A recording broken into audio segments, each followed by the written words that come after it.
Sure, glad that you could join us today. This is kind of a preview of what we've got coming up before we actually start the show. In the studio with us, as always, Mike Out of This World Mars and King Conrad DeLong, and I'm Don Armstrong. Glad that you could join us today. We got a great show lined up for you. Lots and lots of stuff, as a matter of fact. I'm hearing somebody's phone over there. Checking sound on Facebook. Okay. We have sound on Facebook. So this is why we do the test, so I can get mad at them now, as opposed to getting mad at them when we actually start the show. So if you're watching... Thanks, Dad. Yeah, you're welcome. So coming up on today's show, we're going to have Michael Wooding from the Auto Appraisal Network. Mr. Mars is going to do a review of the Toyota RAV4 TRD. A RAV4 TRD. Okay. Something different. At 12:30 today Central Time, we're also going to have Nick Kappa with FCA along with Brian Spawn, and he is the genius behind the eTorque mild hybrid system from FCA that's available on the Ram pickup truck. And I have to tell you, that's probably one of the best systems that I have ever dealt with. And so you want to stay tuned for that. He's the designer. He's the engineer. The brains behind the whole thing. Conrad's going to have his car clinic. What are you going to talk today about? Wipers. Wipers. Wipers. Mm-hmm. The vacuum kind or the electric kind? Well, the vacuum kind where they quit working when you went uphill. I had a set of those back in the day. I'm going to review the Chevy Silverado. Ruben Banalas, he's the guy that had the 1967 Shelby GT350 out at the Flight Museum. And he's going to talk to us. I guess he's still in San Antonio. He's still in San Antonio. He's going to give us an update on where he's at with that car. That's good. And we've got a lot of surprises in store for you as well. Some of the surprises we're going to talk about NASCAR at Houston Motorsports Park. Matter of fact, out at Houston Raceway Park, they actually had a drag race last evening. Friday night street nights. Yeah, they had that. That was last night. So they're back in business out there with social distancing. We're going to talk a little bit. In drag racing, distance is called the gap. The educator himself, King Conrad DeLong, going to talk about lockdowns and the coronavirus and what people think about that and what is their psyche behind it. Do you feel comfortable about going to the restaurants that began opening last evening? Yep. You feel comfortable about that? Yep. You're going to go to the restaurant? Absolutely. Okay. Well, you may or may not be in the majority on that. Motor Trend has a story in their current issue about small and big SUVs. This particular story is about extra big SUVs. And then Car and Driver's got confirmation, apparently, that Ford is going to build a compact unibody pickup truck. Below the Ranger? Below the Ranger. Okay. Yeah. And I would imagine that all the other ones are right on the heels of that, which I've been touting for a long time. Bring back the Ranger size pickup truck. The love truck size. Yeah. Or the Volkswagen? They had a little pickup truck too. Yeah. So at any rate, we got all that we're going to talk about. That's coming up on today's show. So go grab a cup of coffee or a bottle of water, or if you're at home with kids, grab a big cocktail and know that you're going to have a great have a Bloody Mary on us. Sure, why not? Catch up with me. It's one of those kind of Saturdays. We've been here, by the way, for 2 hours trying to prepare for this broadcast that's coming your way in just a couple of minutes. So please stay tuned on this channel, whether you're watching on Periscope, YouTube, Facebook, or from Mars Productions. We're just going to stay with them right now. Are we going to do that? We're just going to stay here. We've got people watching. Jeff's on. Tony Gonzalez is on. Gina's on. So we've got. What about Candace Thackeray from Missouri? Is she on? Sneed Ford? She isn't on my feed. Okay. I wonder if my daughter is on. You see any of the Armstrong girls? The only people that'll show up on my feed are my friends. I haven't friended your daughter. Thank God. Because I think that would be weird. Thank God. Did you turn on the television and look? You did? That shot needs to change because I'm looking at Okay, well, Jeff's talking to us. Yeah. Along with the three of us, we also have the support squad. Thank God. Of David Ainsley. So when you see this butt in a butt crack, in a butt crack in a Here, pair of khaki David, shorts, David, that's come David. on in and show your butt Here's crack. David. That's That's our it. engineer. That's it. So we he's know he's our plumber. he's our That's it. And your mother's Here, watching. we'll give you so a close be up careful. here. Yeah. That's it. And Jeffrey, come on in here, Jeffrey, because we're about a couple of minutes away. So, and turn around and look at that camera up there in the corner. See that one up there? That one up there. That David's pointing at. No, you can't put that back. No. No, he wants that in the shot. Yeah, he we wants gotta those have- headlights there in you the go. shot. We got to have right. That's the car that Jeff drove over here, as a matter of fact. The chitty chitty bang bang. But I have to tell you that apparently this whole Studio A phenomenon that's taken place here has taken off and inspired a few people to fix up their garage. I gave Jeff shelves that I emptied and needed no longer. He took them over to his garage, and you ought to see his garage. He's got that thing looking good, baby. It's like a fresh shave. There's something in there I really don't want to know about. No, you probably do. That's the sick part. Yeah, about it, like I because- shave. I don't shave very often. Oh gosh. So at any rate, this is the show before the show. So we're just About a minute away from starting for real. So Yeah. the test is run. We have tested and we have passed. I don't know whose test that we needed to pass. Mars, why don't you put your headset on and join the crew here? Because Mars is always good about burying his head into the computer. That's the computer, by the way. Looking for Woody. You're looking for Woody. He's not there yet. Not yet. Brian's here. Brian's there. Oh, great. Hello, Michael Wooding. Yeah. Well, it's not time for him yet. So, but he should be there shortly. Yes. We need to have him because he's first up on the list. Yes, sir. Looking for him. Do we all need to kneel and pray? Because I'm not even sure how this is going to go today, but we are going to do this whether you like it or not. So, right. welcome to the show, ladies and gentlemen. Here we go. Hello, everybody from Studio A in Texas. Welcome to the In Wheel Time Car Show, the most awarded #1 weekly car talk show in our minds all across the globe.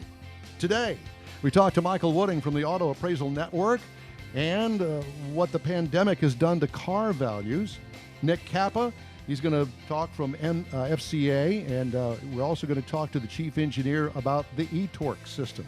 Gina Child Knowles has a green flag date for local circle track racing. And by the way, speaking of that, Gina is actually going to be live from Houston Motorsports Park, where they're having a test session right now, as a matter of fact.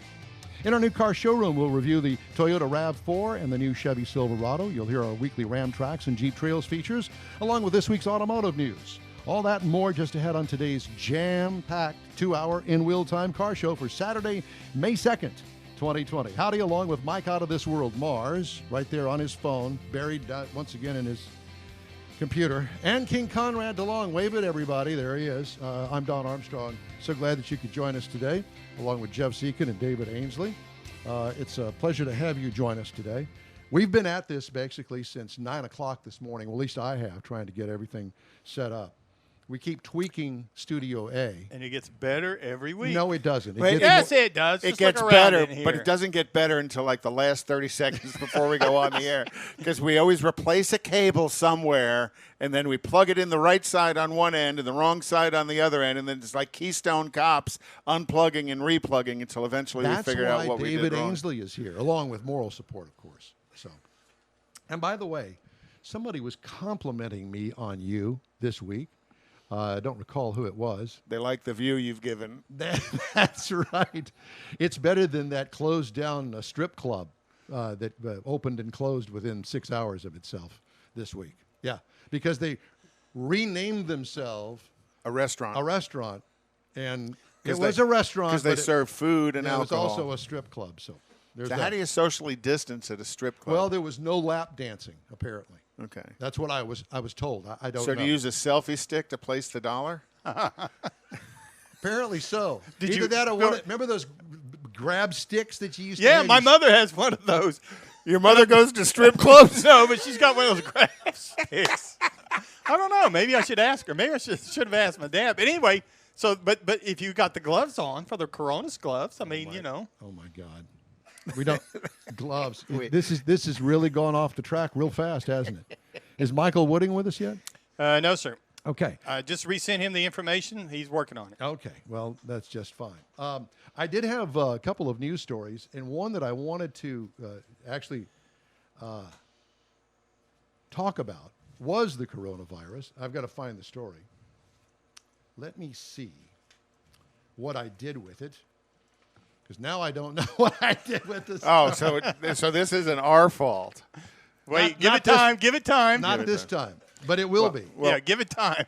Well, while you're looking for it, you know, there's always some interesting stuff going on out there in the news and some of the brief news. General Motors was supposed to release the Hummer EV. Not going to happen. Not going to happen. And as a matter of fact, Ford has canceled its plans with Rivian. Oh, really? Yes. Oh, what a That's shock. I saw that. Yeah. Rivian, which was everybody all spent all this money on Rivian, billions of dollars gave them for this skateboard EV, Right. which you basically bolt on your Ford body or your GM body onto it, right? No, not anymore. They're bleeding money. And I've got a story, as a matter of fact, about Mary Barra. Mm-hmm. Great. So they lay off all these GM workers, lay them off. And gave her a bonus. No, they cut her pay by 1%. She's making like $1 bajillion instead of quad bajillion dollars. So she's got to give up her Starbucks coffee. Unbelievable. No, GM buys her Starbucks coffee on an expense report, believe me. It's unbelievable. I just don't understand it. Well, but that's, you know, that was my experience with GM, is every time they had layoffs, it was all the people who had direct customer contact that got laid off, and the decision makers who screwed everything up, they got promotions. So here's the story. This is from a company called Technometrica, which is, I think, a pretty cool name. They're bean counters. Okay?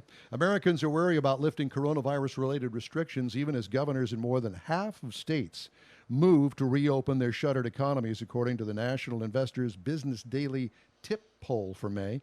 Just 15% felt that their states would be ready to reopen by May 1st, although more than a dozen states were expected to relax lockdown measures on this day, which was yesterday. Around one-third, 34%, expect their states to be primed for reopening by May 15th. Meanwhile, close to half to one half, 49%, believe that their states should wait until June 1st or later to reopen. Nearly 1 in 5 survey respondents were not sure. So we'll see what happens. Well, you know, everybody's been talking about once we reopen to go out there and support your local business. Well, there's big parts of Texas have reopened. Get out there and support your local business. Well, you know, for the last couple of weeks, Jeff and his wife, Kathy, and I, we have our favorite Mexican place that we go to on Saturday nights.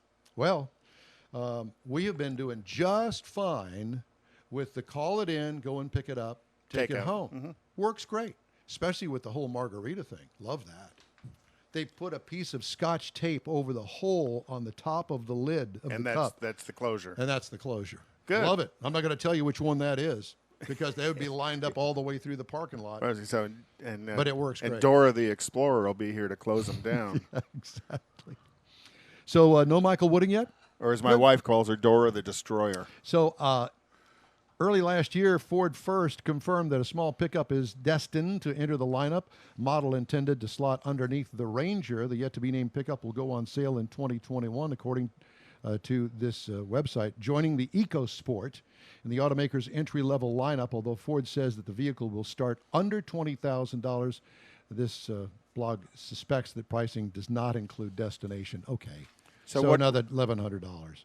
Truck's unibody design would be in place into small group of vehicles. Currently, the Honda Ridgeline is the only unibody pickup available on the market, but Hyundai recently unveiled plans for a Santa Cruz unibody pickup slated to begin production in 2021. One dealer in attendance told Automotive News that the truck looked like the original Ranger.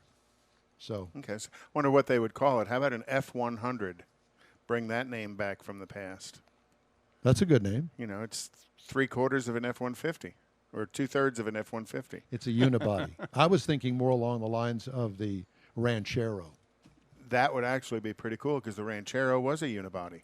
It was a car, But that was a unibody Yeah. that had a same as the El Camino. no. El Camino had a full frame. Oh, it did. Ranchero had subsections in it like a Mustang. And what did Dodge have a Yeah, the Rampage. Remember that? the It was- Rampage? It was off of that little Omni, I think. Yeah, oh God, That's the only one I remember. There may have been something else, but the Rampage is the one I remember. wow. Well, And that again was a unibody. how old is Michael Wooding? I would venture Michael is in our age group, somewhere in the 60s. So that explains why he's not on the air with us, because he doesn't know how to Zoom. He knows nothing about it, probably. Well, and he's probably sitting there in his underwear. We don't care about that. Well, we're in our underwear. It's just below the table. As a matter of fact, I saw that some network news guy showed his hairy leg because he was only wearing shorts, but he had his nice jacket and his tie Above on. the table? Above the table. But he stuck his leg out the side. Wearing shorts. Yeah, there's that. That's funny. I did not get pulled over this week or any week. Did you get pulled over this week? Me? No, I did not get pulled over this week. Maybe it's probably Mars. One of my supervisors got pulled over this week. Uh-oh. Somebody no. said Don got a ticket. No, I didn't. I thought Don was too connected to get a ticket. No, the connections ain't got nothing to do with that. But no, I'm pretty good at my speeds. I'm not like Mars or somebody else that I know that easily, quite frequently, does 100 miles an hour on certain tollway in town. So George Skelton says Ford's new name is going to be the Corona line instead of the Econo line. Corona. Hey, Neil Alderman, how you doing? Jimmy Shumpert, what's up? Well, so obviously we've got some poor people that have nothing better to do today, but they're watching this show on Facebook and Periscope, YouTube, and that sort of thing. Well, there's people from somewhat around the country. Michael Brown's on. Henry is on. Henry's one of the BG guys I work with out of Oklahoma. Very nice. Very nice. Well, we appreciate so we've got everybody. decent tuning in today. reach. Yeah. So I did the story on the lockdowns. We did the story on the trucks.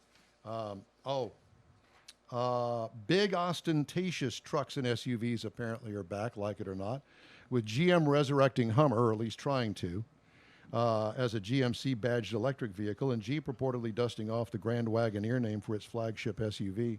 The Blue Oval appears to be digging into its own archive and bringing back the Excursion. Remember the Excursion? Yeah. That's if a recent trademark application by Ford with the U.S. Patent Office is anything to go by. Filed on April 24th, the application seeks to use the name for motor vehicles, namely automobiles, pickup trucks, electric vehicles, sport utility vehicles, off-road vehicles, and their structural parts. And that's actually a pretty good tell by the automotive industry when they start getting that trademark name Can in. you imagine? Okay, Conrad, so your job is to look at the trademark office to scout out any kind of patents that are pending for That name. any kind of automotive-related stuff. Well, and there's got to be there has to be a lot of research done into making these names for some of these cars and these vehicles, because they can't use a name that's out there somewhere and announce it and then have to backtrack on it shortly thereafter when they figure out they chose a wrong name. And when you look at how some of the naming happens, they have this what I'll call familiar naming. There's everybody likes these towns in Colorado, Tahoe, Durango, Silverado. There's something about that. I'm not real sure, and I know Tahoe's not Colorado. Mexicano. I haven't heard Mexicano. Is Mexicano? I haven't heard that. I don't know. I'm thinking that it should be. We got the coronavirus, so what? Who was it? Jeff was showing us this post he saw on Facebook that says, "Hey, think about it. This year, Cinco de Mayo falls on Taco Tuesday, but we're not going to be able to celebrate because it's being held up by a Mexican beer name." Was that the way it went, Jeff? Pretty close. Something like that. Oh well. Thank you for that. And still no Mr. Oh, I see Mr. Wooding on Zoom. Can you hear him yet? Okay. Yeah, some audio. All right. So I've got other news, and I was going to save this. Actually, I want to save that until. Well, I don't have to save it. Well, I guess Gina Scheil Knowles is going to be on from Houston Motorsports Park. But just this week, if you're living under a rock in the automotive world, you'd have to not know that NASCAR is scheduled to make its return to racing on Sunday, May 17th. 2 weeks, Richmond. at Darlington, with a NASCAR Cup Series race that will serve as the first of 7 races over an 11-day span at 2 different tracks throughout May. The race at the historic South Carolina track will be held without fans in attendance. May 17th race is a 400-miler scheduled for 2:30 p.m. live on Fox, MRN, and SiriusXM NASCAR Radio. It is also the first of 3 races at the track, including a second Cup Series race held midweek under the lights 3 days later. Are you paying attention? Under the lights. Well, Yeah. that'll work. That'll put it up in prime time on at the house. Yeah. So May the 17th, Cup Series at Darlington.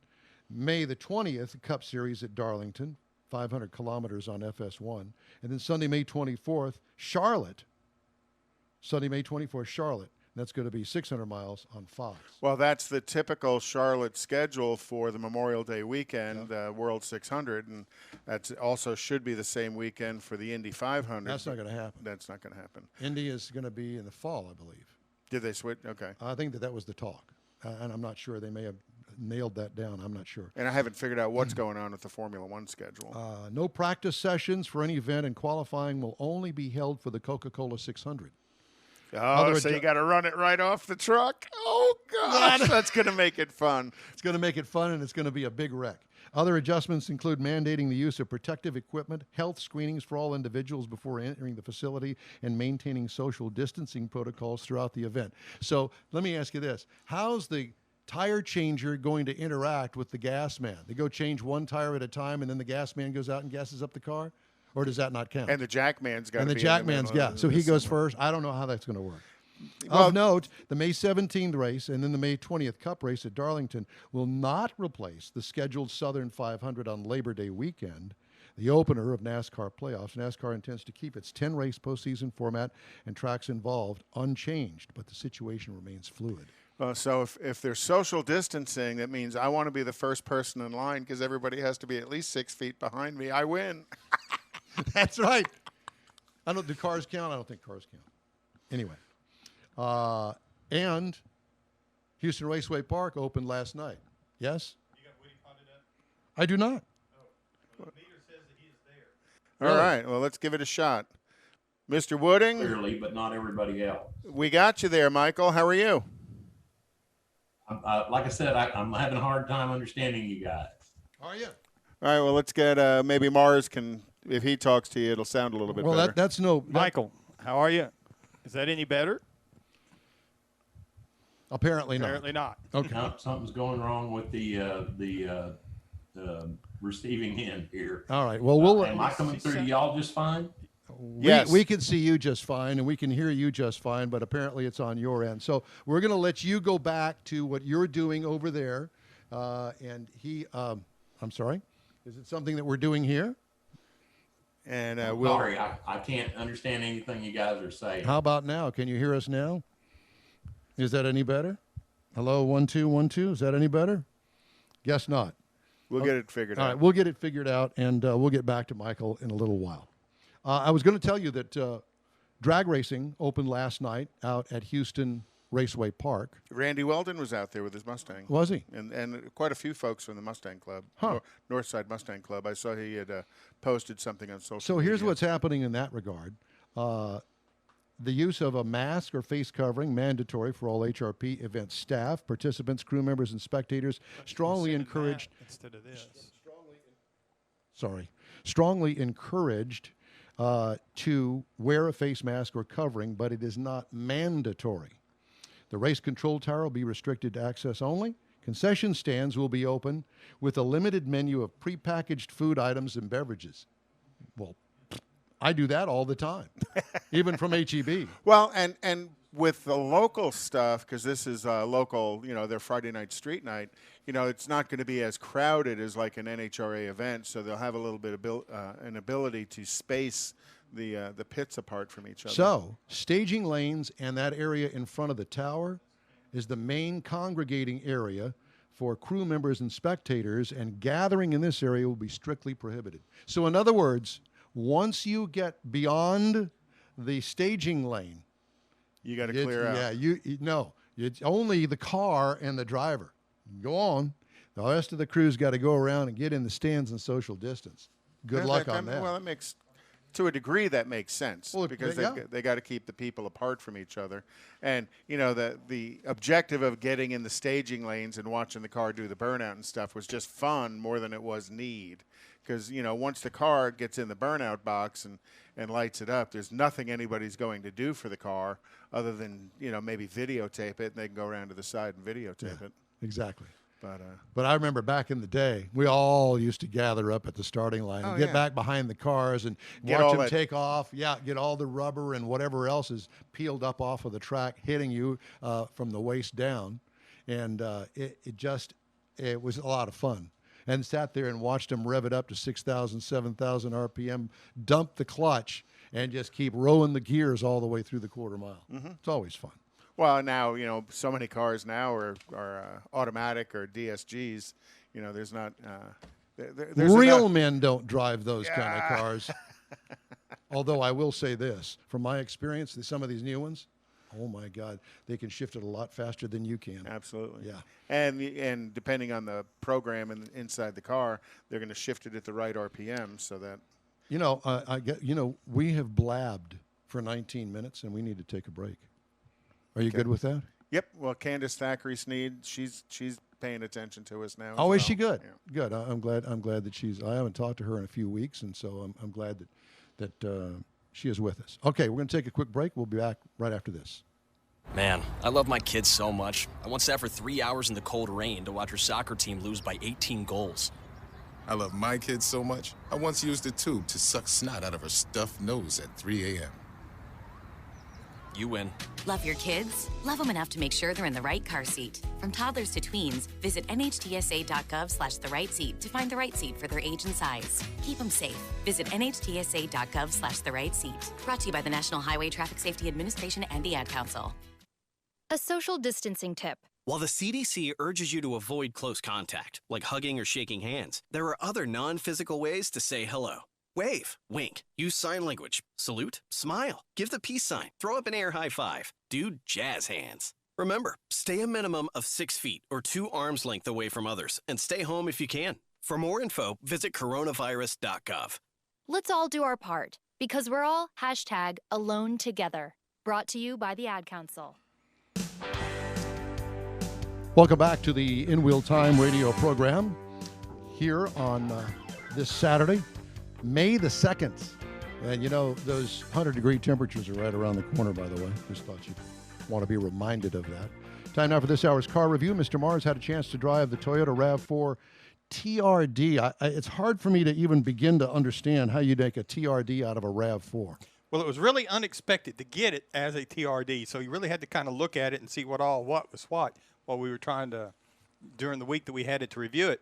So this is basically a compact SUV, standard. It's front-wheel drive. You can get it in all-wheel drive, and it's got 5 trim levels, including the new TRD. Now, if you're not familiar with the TRD, that's Toyota Racing Development. They put that on their off-road. It's really known for their off-road. They do some drag racing. They do a lot of motorsports things with it.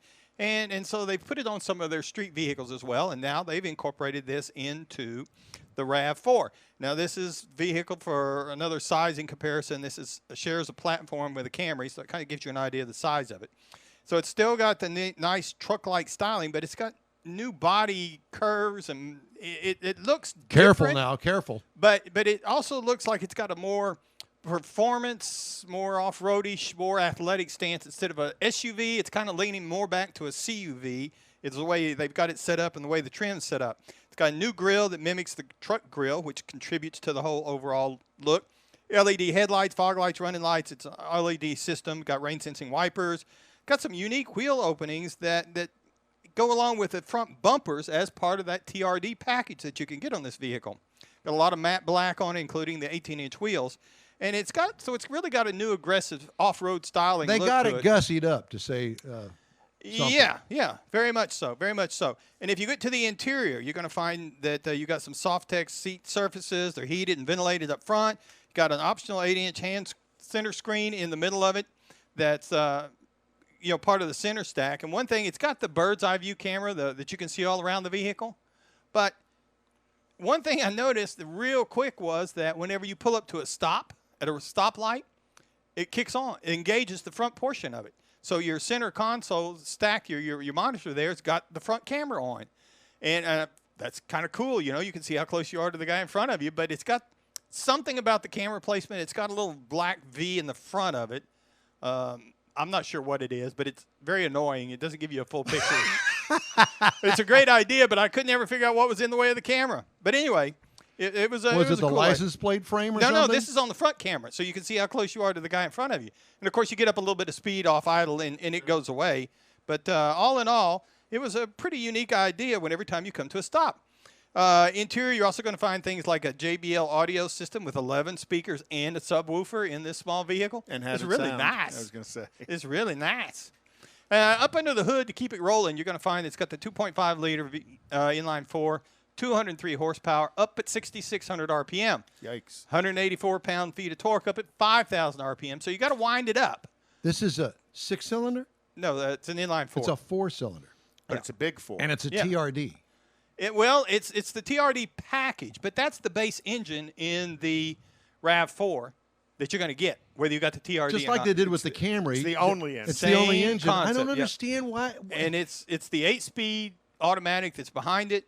And it's part of, it runs really well, don't get me wrong. but it's all visual. It is. versus a regular RAV4. Yes. It's a visual package for the TRD package. Are we just old school or what? Well, it's got a few little things in it, but yeah, we are old. You are old school. So in the city, the EPA says you should be looking for about 26 miles per gallon in the city, 35 out on the highway, and combined about 30. We easily got to 28 because we wanted to see what it would do. We had to do a lot of research on it. Such a So liar. I want to say it's very roomy. It's got a very responsive engine on it. One thing it's got though is it's the torque vectoring. And it's like where they put 50% of the power to the rear wheels. So even though it does go all-wheel drive, it's not really a four-wheel drive, but it'll get you some all-wheel drive type responsiveness. If it needs it, it'll engage It'll the other engage it. axle. Right. And that's where you kind of help with the fuel economy. Size-wise, if you're looking for something to compare it to, you might look at the Honda CR-V that starts at $2,550. The Nissan Rogue starts at $25,300, or even a Subaru Forester that starts at $24,495. Now, a base RAV4 is $25,950. So it's right there in the same ballpark, same size vehicle and everything. But we had the RAV4 TRD. Now, by the time you add on all the things that get to that point with the different type of floor mats and the TRD emblems and all that stuff, you're looking at $35,180. So it adds $10,000. And we had some TRD options on top of that, so it put it at the base price MSRP for this vehicle as tested was $42,095. Oh, my God. Really? 17,000 More above. than that's the base. More than the base. with but the same engine. But, if you look at it, the CR-V gets up around $35,000, the Rogue $33,000, the Forester up around $35,000 when you start topping them out. And the test vehicle, the base on this before options was $35,000. So it's all in the ballpark till you add on the TRD I think options. I'd get me the base the base RAV4 and take it out to Hennessy and let him mess with it. Well, yeah, if you're going to spend $20,000, you might as well do that. Well, you'll spend $20,000 at Hennessy. Yeah, exactly. Yeah, there you But go. You get a lot of it in the engine. Right. Well, it'll be, yeah. Yeah. That's where So it'll have a lot more get up and go. That's where it all happens. Back in my 6-cylinder days, I've always been a fan of a straight inline 6. Yes. Torque. And that old 54 pickup truck that I had, that I jacked with a lot, I put 235 cubic inches. And it came from the factory with one barrel, one Rochester carburetor on it. Took that off, took the manifold off, and put me 2 one-barrels Oh, gosh. through an Offenhauser manifold, aluminum manifold. Then I put me a Mallory dual-point ignition system. Yeah, but see, back in those days, they actually made those things for those inline 6 Yeah, they did. cylinders, And let me tell you something. That thing, and I went to Hilo Auto Supply, and I ordered me not a full race cam, but about a 3/4 race cam. So it had a little overlap in it. And some people are laughing about a 3/4 cam. Back in the 60s and 70s, that's what you called it. Yeah. So I have to tell you, that thing would fly. And it ran through a granny 4-speed transmission, crush box. So it was basically a three-speed manual, but if you needed If you wanted to pull tow somebody or if you start wanted, something. pull down a house, then you use first gear. Otherwise, it was a 3-speed. How funny. But that thing would fly. But you got to jack with at least an intake and exhaust system on it. How hard is that? It's an air pump. Air in, make the air going in easier, Exactly. and make If the you're air going going to out put the easier. TRD label in, at least do some sort of intake and exhaust. Just me. Just saying. All right. Thank you for joining us today. We're going to take a quick break, and we're going to start the bottom of the hour show right after this quick message. Let's be honest. The National Symphony may not be in his future, but he wanted to try violin. So you said yes because you love him. And if you love him that much, love him enough.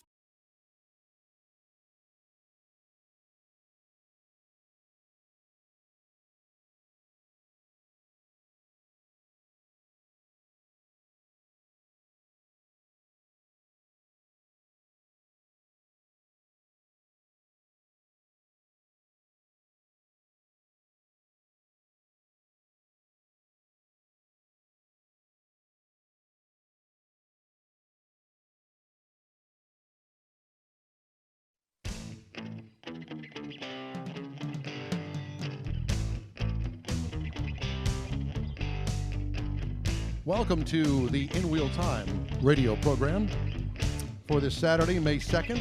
It's a live show from noon to 2 every Saturday. And if you're watching post-live, thank you for joining us on the restream. This is the award-winning car talk show In Wheel Time. And coming up this half hour, we got our Ram Tracks feature and also the stories making automotive news headlines, as well as some other surprises that we may have up our sleeve. Are we going to see what's in Don's mystery garage? We're not going to see that today. That's still a mystery? It's still a mystery, and there will come a time that we will unveil what's inside Don's mystery. By the way, if you're wondering what that is, if you'll change to the wide shot, we'll show them. Okay. So this is the mystery garage, just in case you were wondering. Just wanted to point that out. Not that I needed to point it out, but, you know, it does have a very large cabinet back there. There's a surprise in that, too, but we're not going to show you today. That's a work in progress. Hell, we're good to just be on the air from Studio A. Well, we're on the air, and everything's going good. We're just trying to figure out what the issue is at the moment with With Zoom. the guests? Well, we're trying to get that fixed. Yeah. So we apologize if you were tuning in for Michael Wooding with Auto Appraisal Network. That didn't happen. We still don't know why. We could hear him, but he had a difficult time hearing us. We think that it was a setting on his computer, but we don't know. We don't know anything, really. So we're trying to get pot up the... I wanted to tell you, I ran across a Netflix show, and it's been shouting at me for weeks to watch it. And it's called Rust Valley Restorers. Have you watched it? No, I haven't It's watched on Netflix, okay? It's a show out of Armstrong, British Columbia. Oh, gosh. You can just imagine. So you were searching No, Netflix for anything Armstrong. No, I was not. But it was a car show. Well, I have managed to blow through 6 episodes, one after the other. Just binge watching watching. because it's so good. This guy reminds me of Craig Bierman, actually. Oh, gosh. That's, So that's funny in just- itself. It does. So just to give you a little preview, the guy's name is Mike Hall and his son Connor Hall, and this character by the name of Avery, who is really the genius mechanic. He's the Conrad of the show. He knows a little bit about everything, and he gets it done. Let's try to use it. So he does not Does he know how to spell? spell. Thank you very much. I do want to apologize because last week I think I had 2 spelling errors in there. But spelling errors are better than not getting the phone numbers right when we're trying to dial people in. Yeah. So Mike's dyslexia and my dyslexia are 2 different things. So do we think we are making progress here? We're always making progress. No, we're not. Yes, we are. That's it. We have gone from scratchy to awesome. Okay, well, good. Okay. So let's put Awesome up. Are we ready? I think so. All right, let's give it a shot. Are you there, Nick? Of course not. Yeah, there he I is. can't hear nothing. Buddy, what's happening? That's good. Nick Kappa, my gosh, it's been decades since we have seen you. Looks like you've gotten a haircut, well, the rest of us have not.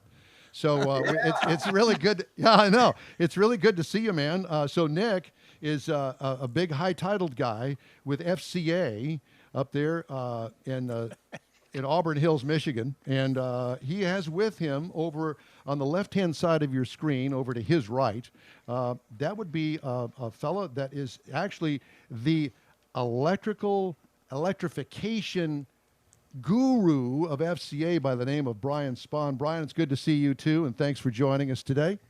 Welcome. Thank you. Yep. So, Nick, let's start with you. How are things at FCA? What's going on up there? Are you getting the plants up and running, or you get plans in progress? Where do we stand with all that?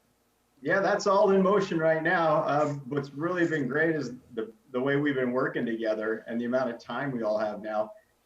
It's not just a matter of getting the job done. It's also, there's a lot of mental health to be able to spend more time at home. But especially Brian, he actually has a 45-minute commute. So what I really wanted to talk to you guys about today, though, was the confusion with what electrification is. And then when you say something's an electrified vehicle, I think people immediately say, oh, it's an electric car. That's not necessarily true. There's actually a lot of different forms of electrification, and depending on what type of vehicle it is, anywhere from a city car, which can be a pure electric car, to a pickup truck, which really needs an addition of a different kind of powertrain, because pickup truck owners, as you know, they tow, they haul. They need to be able to move a lot of weight, and they don't necessarily want to stop and charge every 10 minutes. And so that's exactly where the eTorque system comes in, and that's where Brian Spahn comes in, because he is the man behind all of that. Mr. eTorque. Yeah, Mr. eTorque.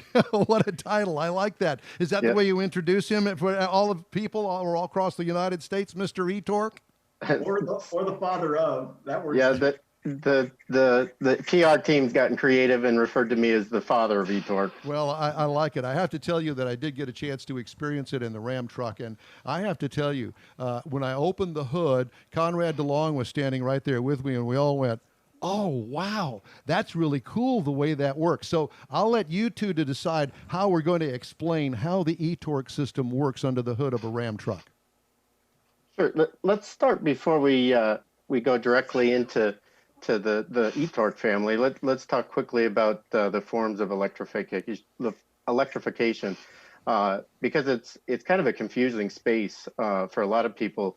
And FCA is a number of areas that we actively participate in electrification. We start with our entry product with the 12-volt start-stop architecture, which allows us to save fuel at zero speed conditions with a conventional powertrain system. And then we move up to our eTorque family, which includes an increase in capability for the battery pack. The starter motor generator is now a component on the front end accessory drive, where we adapt the conventional powertrains like our legendary Hemi engine to do mild hybrid duty in that product family. And then we move up again from there to the plug-in hybrid, like our Pacifica minivan, which allows us to then do full plug-in charge capable system capability with that. And then of course, what many people refer to as electrified cars is pure battery electrics, where the propulsion system is completely removed from gasoline and just operated with electrical capacity. Okay. Yeah, I told you guys he talks like C-3PO, doesn't he? Sounds just like him. So let's talk about the eTorque system specifically. Yeah, so our eTorque product, ultimately, I always start off with what was our mission. The eTorque mission was to provide customers improved fuel economy, deliver optimal drivability, enhanced ownership value, and offer increases in capability without any sacrifice in performance. And we do that with the use of a electric motor generator unit and a 48-volt battery within the product. And so, but it utilizes that architecture seamlessly, where the driver doesn't even know that that's engaged. Yeah, we typically talk through our eTorque family with 6 customer experiences. The first one being the auto stop capability of the product that can be in ideal conditions up to 10 minutes of duration. So think of it as your Hemi engine is idling, about a 1.7 fluid ounce, shot glass worth of fuel is saved every 90 seconds of that being off. So you can see how that could add up significantly in stop and go traffic for a consumer. Right. We also then use e-roll assist technology, where as we transition from that auto stop to the auto starting capability, we do that in about 400 milliseconds, about the time it takes you to blink an eye. We go from your foot removing off the brake pedal to the engine being capable of now operating through the transmission with the electric motor drive to generate torque at the wheels, which is how we get to that seamless transition of moving. Nick always tells me that it's kind of like walking up the stairs. You need that just little bit of boost to get yourself moving, and that's where the electric motor offers the system that transitional capability. And one of the things I've noticed about it is, having driven a variety of other brands auto stop start, you really don't notice it very much at all in the Ram products, where some of the others you kind of get this, I'll say, a clunk or an unloading of the motor mounts as it engages and disengages. So, that's one of the things you guys have done a real nice job of engineering that sensation of the auto start stop out of the driver experience. Man, you got to stop that. You're getting his head way out of control. Yeah. But that's the beauty of it, though, because people don't realize, and I love your analogy of a shot glass worth of fuel. Now, we understand that shot glass worth of fuel. Well, here in Texas, we certainly do. To give people an idea of how much fuel savings that they can acquire just through the auto start-stop feature. And as you do that over a long period of time, over hundreds of thousands, tens of thousands of miles, that is a significant savings for folks. Yeah, but at 1.7 ounces, it's a Texas-sized shot glass. Every time, man. Yes, well, next time you're down here, Nick, we'll show you what a Texas-sized shot glass is. As long as you got my JD around, I'm happy to say. There you go. That's right. I understand that the eTorque is also about to be implemented on the Durango. Is that correct? We haven't said that yet, but there is some things coming with it in the near term, because eTorque really it adds a lot. It's an adaptive system, we call it. That means you can put it on almost anything. So whether it's front wheel drive or rear wheel drive or 4-wheel drive, you can put the system on. It is available on the Jeep Wrangler, though. Yes. You can get that there. Where is the battery located for the eTorque system? So the battery, if we take a quick look, I can spin this around here. It is actually in the back of the vehicle. This is a cutout of the back of the vehicle here. And it shows, much like we have a subwoofer in our high-end products on the what would be the passenger side rear cargo compartment behind the seat, the battery pack is actually located behind that, which allows us to stow that component without taking any useful storage away from the consumer. So it's really not that big.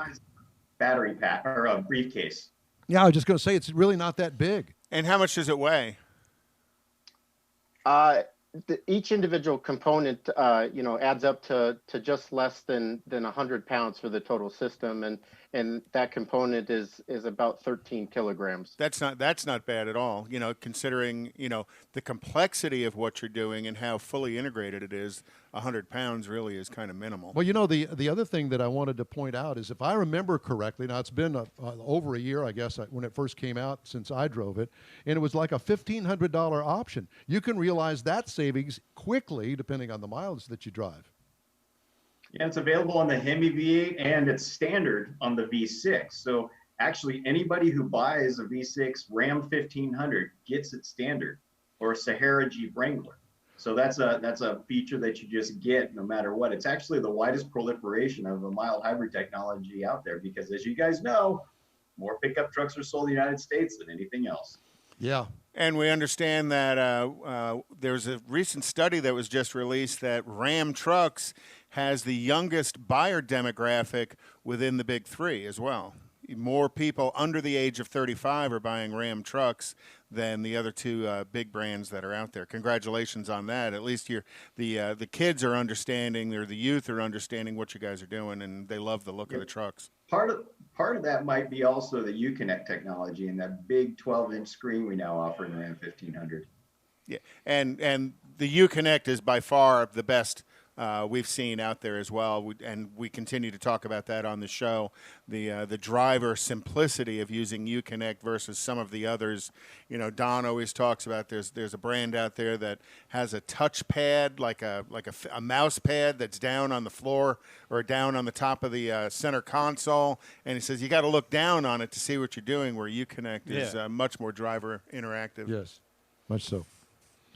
Well, gentlemen, it's been a real pleasure to talk to both of you. Thank you so much for joining us today. I know it's your Saturday up there. By the way, how's the weather up in Michigan? I see somebody wearing a little sweater top over there on the right-hand side of a screen. What's that about? It's actually really nice today. I'm actually looking over and a lot of the grass is growing. It's green, it's sunny, and tomorrow's supposed to be even better. We're actually in the 70s today, so I got some outdoor projects. It's a heat wave. So what about the Woodward Dream Cruise? Any announcements on that this year? I'm sorry, what was that? What's the latest on the Woodward Dream Cruise that happens every summer up there in Detroit? You know, I'm not sure what's going to happen. As you guys know, we do our Roadkill Nights just the weekend ahead of that, and it's always a big deal. I remember when I first moved to Michigan, that was something I will never miss. I love Woodward Dream Cruise. I hope it still continues on in August. We're keeping our fingers crossed. Good health to both of you. Thank you so much for joining us, and we'll talk to you again soon. Take care, guys. In real time. See you later. Thank you. Thanks. You too. Brian Spahn and our good friend Nick Kappa with FCA and Ram Trucks talking about the eTorque system. We've got more, including the Ram Tracks feature in Wheel Times Weekly Look into the Ram Nation, coming up after this quick break. Uh-oh, Brad's buzzed. Oh, yeah? Yeah, he's starting with the woots. And now a speech. I just want to say that friendship is about heart and brain. Who's with me?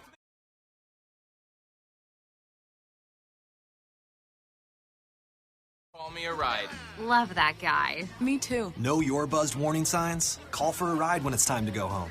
Buzz driving is drunk driving. A message from NHTSA and the Ad Council. A social distancing tip. While the CDC urges you to avoid close contact, like hugging or shaking hands, there are other non-physical ways to say hello. Wave, wink, use sign language, salute, smile, give the peace sign, throw up an air high five, do jazz hands. Remember, stay a minimum of 6 feet or 2 arms length away from others, and stay home if you can. For more info, visit coronavirus.gov. Let's all do our part, because we're all #AloneTogether. Brought to you by the Ad Council.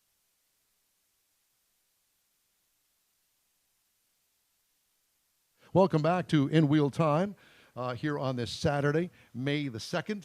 We are so glad that you could join us today. We got a jam-packed show. We're trying to get back in touch with Michael Wood. It's been a circus trying to get a hold of this guy. We got him, but he couldn't hear us. But you know, I have to, in his defense, I will say that if you're not familiar with Zoom, there are settings in there that you have to jack with yourself and get it set up to be able to do this. And so we've been jacking all morning. And we've got to jack with it on our side as well. Well, that's true. So at any rate. So let's do our Ram Tracks feature, our In Wheel Times Weekly Look into the Ram Nation, and Mr. Mars has that for us. One of the things I was looking at when we was going back through looking at the Ram Nation was with Ram trucks, with any truck, but particularly with Ram trucks, what they've done, buying a truck's a big deal. I mean, it's a lot of money. It's a lot of things that you got to work on to figure out exactly what you want. So one of the things you can do is go out to ramtrucks.com, and they have got kind of an education system or a how-to. Now, you can go in there, and they've got videos on how to pick the right truck to help you figure out what size truck you want and what you need it to do. And, you know, I don't think most people know that.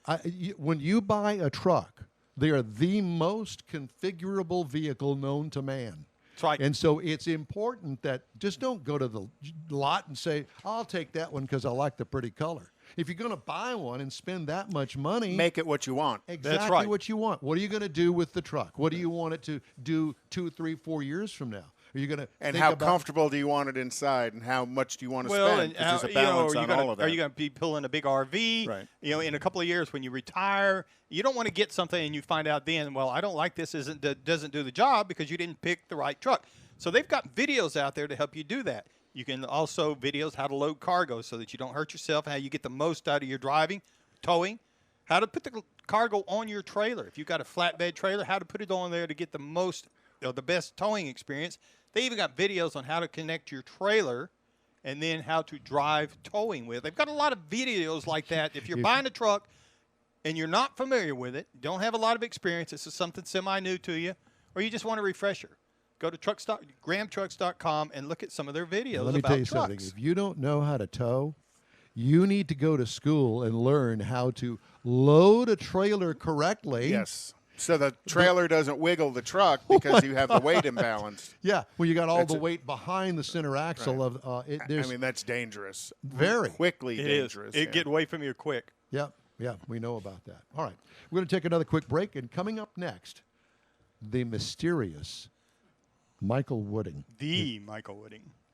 Uh-oh, Brad's buzzed. Oh, yeah? Yeah, he's starting with the woots. And now a speech. I just want to say that friendship is about heart and brain.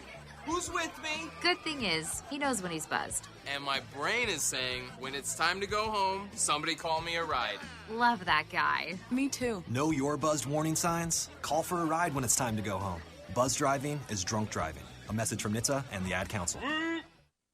A social distancing tip. While the CDC urges you to avoid close contact, like hugging or shaking hands, there are other non-physical ways to say hello. Wave, wink, use sign language, salute, smile, give the peace sign, throw up an air high five, do jazz hands. Remember, stay a minimum of 6 feet or 2 arms length away from others, and stay home if you can. For more info, visit coronavirus.gov. Let's all do our part, because we're all #AloneTogether. Brought to you by the Ad Council. By the way, just in case anybody's wondering, we're going to start this show all over and repeat it again later on today because we've done such a bad job. Yeah, just jacking just with go you. go to Facebook.com in Wheel Time, YouTube in wheeltime.com, or Periscope in wheeltime.com, and you can watch it as many times as you want. Yeah, and sit on the couch and go, oh my God, who are these guys? How did I miss that? On the line with us now is one of us, because when it talks about how unique people are, now we've got Michael Wooding. Michael Wooding. Yes. Why don't we put him up? That's what I'm wondering. Yeah. I'm here. Okay. He can there hear he us. is. Hi, Michael Wooding. How are you doing, guys? Well, look at us. We got it all figured out. Aren't you looking pretty?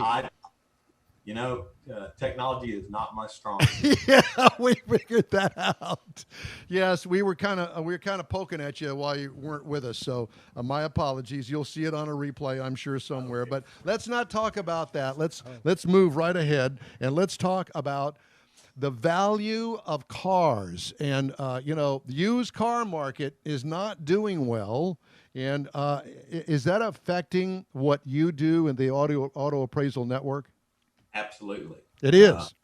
I'm pretty much at a dead standstill. I did about 5 appraisals last month, and I think I've got 1 online for this month so far, and it's just dead. Collector car values have started to bottom out. I mean, it's just it's a bad situation right now. Well, yeah, and there are no car shows. There's no real interaction one-on-one with all of our car friends out there that we all meet, greet, whether it's a road rally or it is a cruise-in or a car show or an auction, no matter what it is. I mean, it's just not there, and it doesn't look like it's going to come back anytime soon. Yeah, we're very disconnected from the people and the cars and the events that we love so much.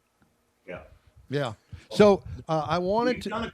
We've done a couple of things. A couple of guys that I know have done little car cruises where we get 5, 6, 7, 8, 10 cars together and cruise through a neighborhood to celebrate a kid's birthday or some special event to give them something to stand outside and smile at.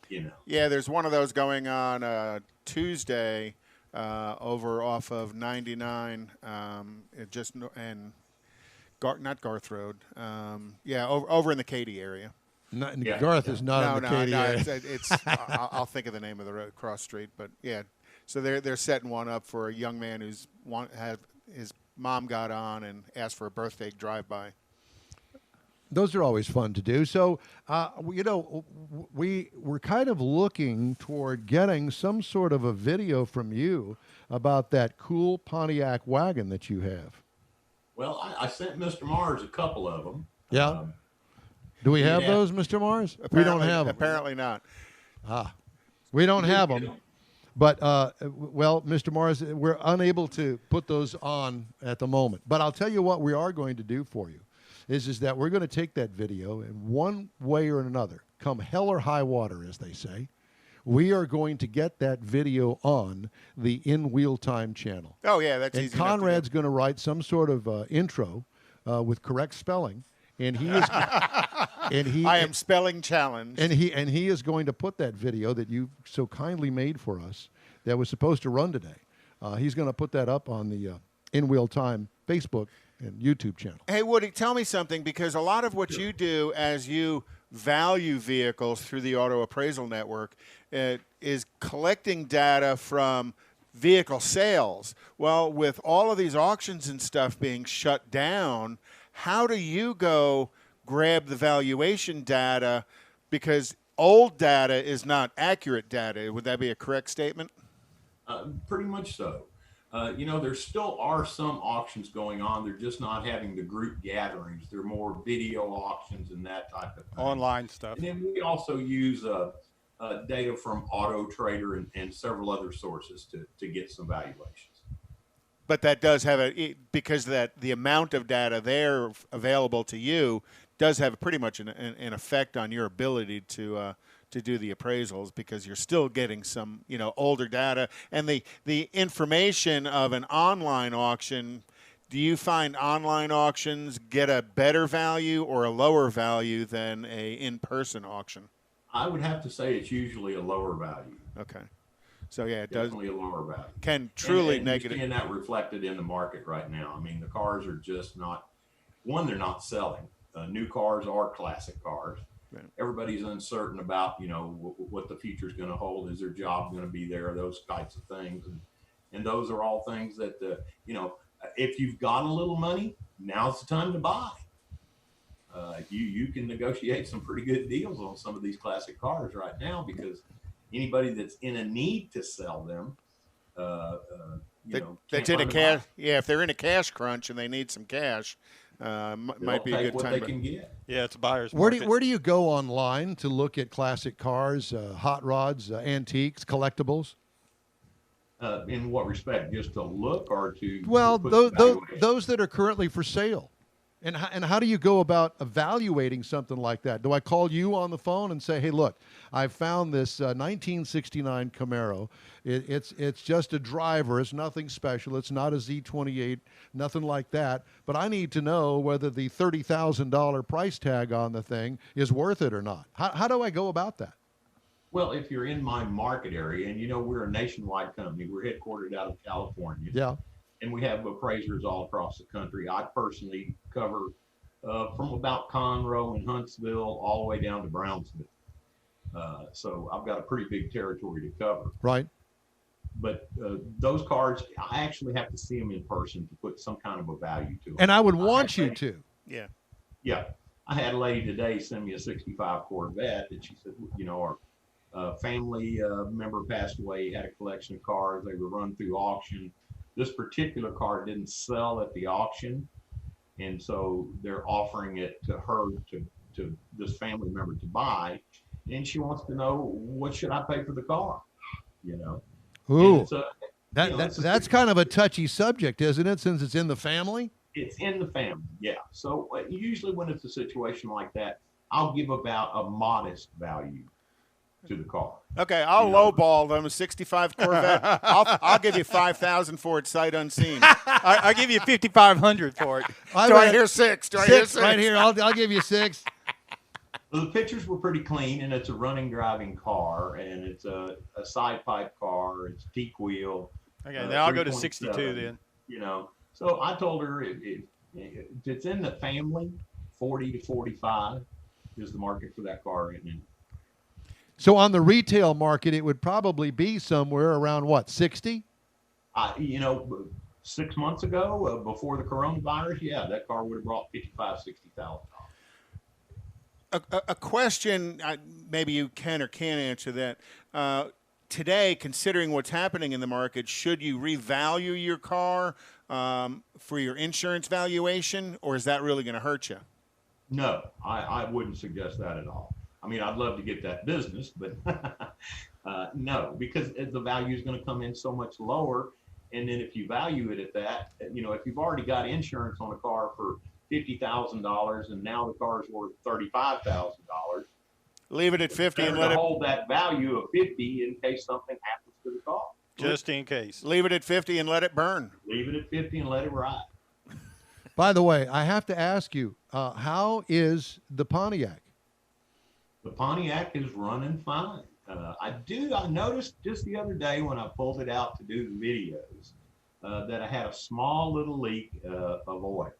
So I've got to take it to my buddy's shop, put it up on the rack. I'm assuming at this point that it's probably just the pan's a little loose, bolts need to be snugged up, that type of thing. Because I have done some pretty long road trips in it here recently. I know. Well, we did earlier this year when it was about 30 degrees outside on a little road trip that we took up to Bryan College Station. Yeah, I will dress better for that next year. You and me both, buddy. I'll tell you that. Michael, it's great to talk to you. Thanks so much for joining us. I promise we're going to get those videos that you shot up, and we're going to get those online so everybody could see. What year is the Pontiac? It's a 1956 Pontiac 860 two-door handyman wagon. Yeah, well, it doesn't look like no handyman No, wagon. it don't. It's bad to the bone is what that thing is, I'll tell you that. It's a good cruiser. You know, everybody always tells me, put some surfboards on top of it. But, you know, I've got such a good paint job on it, I'm just real hesitant to bolt any or attach any racks to the top of it. No. Well, yeah, you know what? Stuff them in the tailgate or something if you got to have one. That's right, yeah. There you go. Well, and I think there's a lot of people out there don't realize that Pontiac made a two-door wagon in that Tri-5 era as well. So, No, you know, I get a lot of people. That's why I've got a poster made up that's an original brochure from Pontiac showing the Pontiac wagon models for that year. So I bring that with me to car shows and set it in front of the car because I do get that argument that, you know, Pontiac never made a two-door wagon. Hey, I got it. So I've got an offer. Next time, bring the Pontiac two-door wagon up here, and we'll put it on the air. We need to see you in person over here, sir. Can do. Michael Wooding, great to talk to you. Thanks so much. We appreciate Talking to you guys again. All right, talk to you soon. All right, thank you very much. Let's start the next hour, shall we? From Studio A, it's hour number 2 of Houston's #1 weekly award-winning car talk show. In Wheel Time, we are all things automotive. Just ahead, we're going to talk to Texas Short Track Racing Series goddess of asphalt, Gina Child-Knowles. In our new car showroom is the Chevy Silverado, and later we talk with Ruben Benales about his 67 Shelby barn find. We'll have our Jeep Trails features and bring you the stories making automotive news headlines this week. Just ahead in this hour of the In Wheel Time car show. And a good Saturday to you, along with Mike Out of This World Mars down there in my brother matching black shirt. King Conrad DeLong here in the nice white shirt. I feel like the cream in the Oreo cookie here. Look at us. Oh, my God. I won't say anything if you won't say anything. There's a showstopper for you, huh? It must be a double stuff. Yeah, thanks, Jeff. It's perfect. Welcome to the In Wheel Time show. You had no idea what you missed in the first hour, and we're not going to go back. So you just have to be with us for the full show. Yeah, it's been quite a morning. Afternoon, I guess, and morning too, because we all got here at 10 o'clock this morning, Central Time. And we barely made it on the air without our first guest, who you just saw an hour later. But at any rate, picky people. Yeah. So we're looking for Gina Child-Knowles to join us here momentarily, and as soon as we get her on, we will get her on the air with us. I did miss a couple of stories that I wanted to bring to your attention that are making auto news this week. Consumers continuing to prioritize auto expenses ahead of other payments, according to a credit bureau study. Despite record job losses and shelter-in-place orders preventing many consumers from driving beyond trips to the grocery store or to seek medical care, those financially affected by COVID-19 closures were about twice as likely to default on a mortgage than an auto payment, maintaining historical trends of ranking transportation needs above other credit products, i.e. your credit card. That survey included 3,000 U.S. consumers, and it was conducted by TransUnion recently. Charlie Wise, head of global research and consulting at TransUnion, said U.S. consumers have lost jobs or hours during the pandemic, are not willing to turn over their keys just yet. Take my house, but you can't have my car. We can sleep in the car. That's true. Yeah. Roughly 31% of respondents listed auto loan payments among those they will struggle to pay in the short term, study said. Credit cards were cited by 43% of respondents and housing payments by 59%.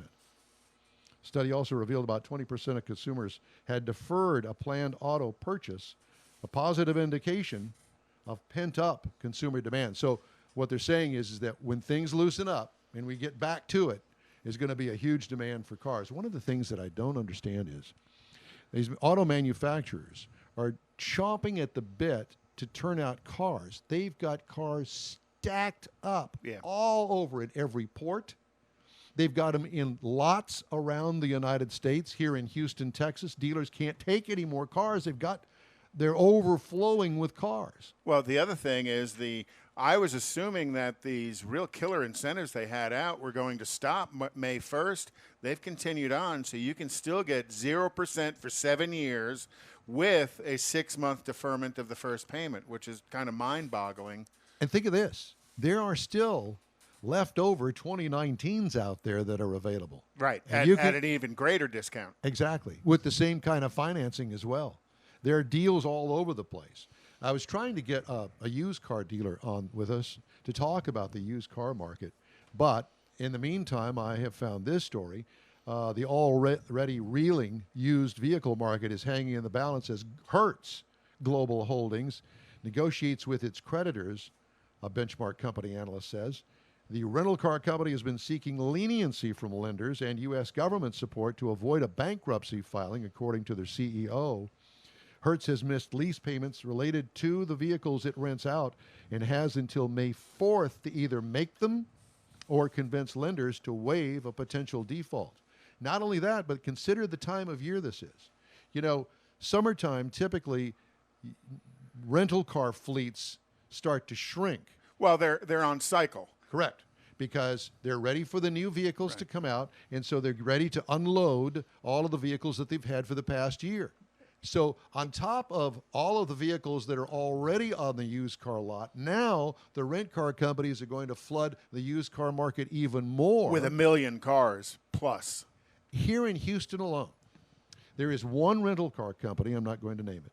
There's one rental car company, you would know if I told you, that has, this one rental car company has 40,000 cars here in the Houston area alone. And most of them at this point are still parked at their facility because the rentals are so down. And I can tell you that there are lots around Hobby Airport, lots, huge lots, that are jam-packed with rent cars.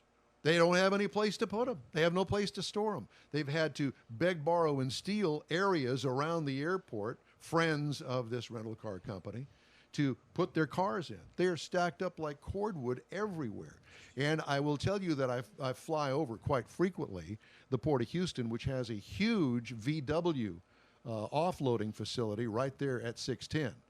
And it is jam-packed with cars. So I don't understand why the auto industry, other than the unions, are so chomping at the bit to make more cars. Where are they going to put them? Yeah. Who's going to buy them? Well, and that's the purpose of manufacturers' incentives is to help the dealers unload what's on their lot so the manufacturers can refill the lot.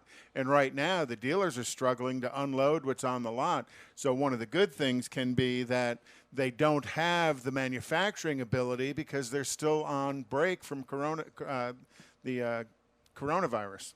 Gotcha. All right. Well, I think that we have on the line with us now is Gina Child Knowles, and she is the promoter at Houston Motorsports Park. Gina, good afternoon.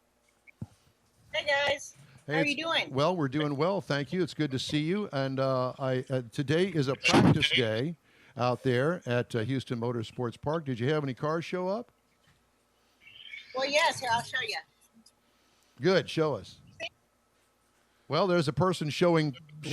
Taking a video. Taking a video. Oh, okay, yeah. We can say, well, go up a little bit. Oh, there's a car on the track. Yeah. Yeah. Oh, yeah. So she's Front up straightaway. She's up in the press box. Yeah, she's got a view of everything. Yeah. Well, it's great that you've had some turnout. How many cars you got out there today? We have probably maybe about 15. We've got them spread out really good there in the center and some in the pits. That's good for A 15. handful of guys are ready to get out. Yeah, no kidding. Well, I mean, we've had plenty of time to work on the cars. We need to get them out there and to see if our work is paid off with the stopwatch. Oh, definitely. They're rolling out. Well, so before I get any further with the activities out there today, by the way, that's a closed practice session. It's not open to the public. Before I get on with that, we had some sad news this week in the local racing annals around here because Freddie Fryer passed away this week at his home, and kind of a sad day for all of us because Freddie Fryer's career began back in the early 50s, and those of us that follow circle track, especially asphalt racing, have heard of Freddie Fryer. And from what I understand, he was quite the character, and everybody that I have known or has talked to him and has been a part of his life will vouch for the fact that he is quite the character. Yes, definitely. And that's one that I put up there with like Dale Earnhardt. He's always been around. It's just hard to imagine him not being here. When my dad raced at Myers Speedway and had a bounty put on his head for racing, if you could come beat him, you would win extra money. And Freddie is the one that was able to do that. And I was probably about 5 or 6 years old. And then later in my racing career in marketing, I was probably almost 30 or maybe early 30s. Freddie was helping me do some marketing in racing. So that's a lifetime of being around it. I mean, I've known him since 6 years old, 5 or 6 years old. Yeah. And, you know, I saw an interesting story on the Facebook page for Myers Speedway Playland Park that somebody was talking about a race that he had with Joe Plowman, as a matter of fact, and Joe was catching up to him and caught up to him, and I believe it was Joe's son that said, yeah, because Freddie let Joe catch up with him, and when it was all said and done, he just pulled away from him like no tomorrow. That was Ronnie Chumley's son that said that. Yeah. But that was classic. When I read that, I thought, yeah, that's very true. Freddie was, he was such an ambassador for racing in so many ways that a lot of people probably didn't even realize it, but he was about putting on a show for the fans way before that was even a concept for racing. That's right. Huge in the 60s and the early 70s, and he ran with some of the greats in racing, and he will always be remembered and a great memory. So let's move on to what's going on out there at Houston Motorsports Park. I know that you've got a schedule now set up, and looks like we're going to be racing here beginning in June. Is that right? June 20th. June. We'll have practices like today. We've got 4 scheduled practices where the guys can come out and shake their cars down, but I wanted to push it back as far as I could because I want the crowd to be comfortable. I want the numbers to keep trending down. I want to, for the virus and people to be ventured out and be comfortable with going places, because I don't want to have a race without the crowd. I just don't want to have to attempt that. And I think June 20th, I hope, will give us a good bumper because I've got a lot of fun things scheduled this year. Well, the beautiful thing of going out there to the racetrack is they say sunlight and the UVs kill the virus.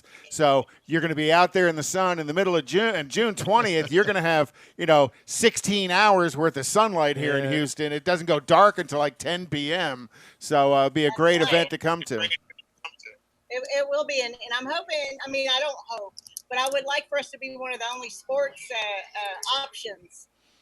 And a lot of people come out that maybe don't normally, never been to a live race.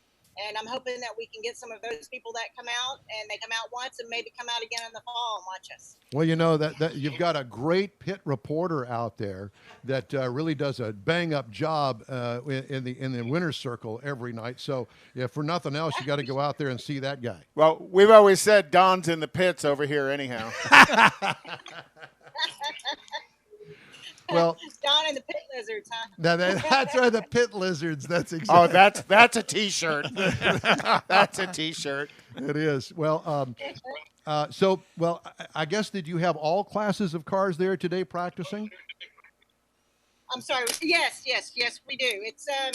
It's open to all of our classes. Is Delbert May there with the go-karts? No, there's no NASCAR here today. None. They're not here. I think they might have something going on at one of their other tracks, but no NASCARs. Well, that's a shame because I'm looking forward to seeing the NASCARs and all of the other classes of cars that you've got scheduled. So it's going to be a great time. So June 20th is our shoot for date, and we'll keep everybody posted. And of course, we'll keep up with you through our website and our Facebook page as well. Gina, it's great to talk to you. And congratulations on getting the NASCAR sponsorship or support as well. Certification or whatever. Well, we've lost your sound, Yep. so But Gina, bye, Gina. It's good to talk to you. And NASCARHouston.com. now, what is it? Say it one more time. NASCARHouston.com. NASCARHouston.com. Love you. Thank you. All right, guys. Thanks. Okay. Gina Shaw Knowles, Texas Short Track Racing Series. Worth going to. I know. Absolutely. I worth drug going you out to. there, and you didn't know what to expect. Yeah, but I've been out on my own too. I really didn't know what to expect, but I was thrilled with it. They did a great job. The whole range of cars that are out there. There was actually an Oldsmobile running in street stock. It didn't do well, but it was still, so I got my fill of seeing an Oldsmobile, an old Cutlass Supreme out there, front-wheel drive Cutlass Supreme. By the way, out there. that show that I told you that I saw on Netflix that I binged watched, I'm still into it, and it's called Rust Valley Restores.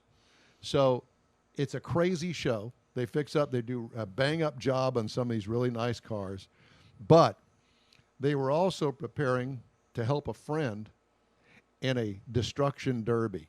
I was rolling on the floor laughing at this. Really? Oh, my God. You have got to see that episode. If you won't watch anything else, you want to get a laugh.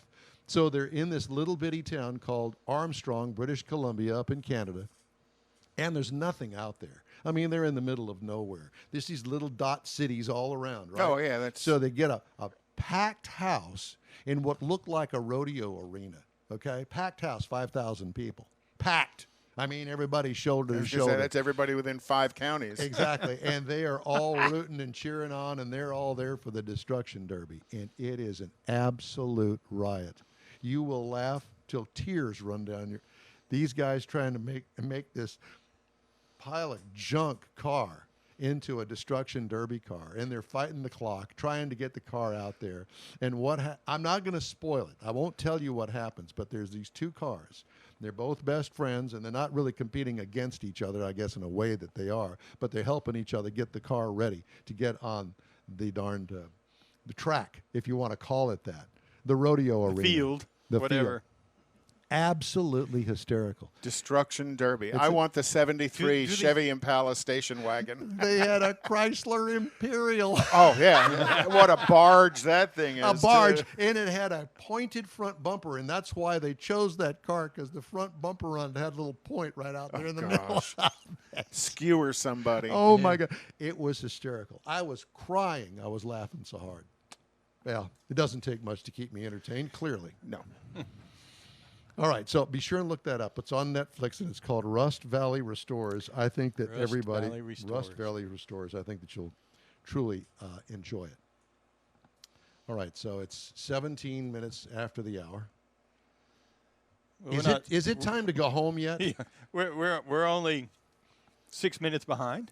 Oh, is that it? That's not bad. All right. Well, I'm going to reset everything, and let me figure out what I'm going to do next, and we'll be back after this quick break. Man, I love my kids so much. I once sat for 3 hours in the cold rain to watch her soccer team lose by 18 goals. I love my kids so much, I once used a tube to suck snot out of her stuffed nose at 3 a.m. You win. Love your kids? Love them enough to make sure they're in the right car seat. From toddlers to tweens, visit nhtsa.gov/the right seat to find the right seat for their age and size. Keep them safe. Visit nhtsa.gov/the right seat. Brought to you by the National Highway Traffic Safety Administration and the Ad Council.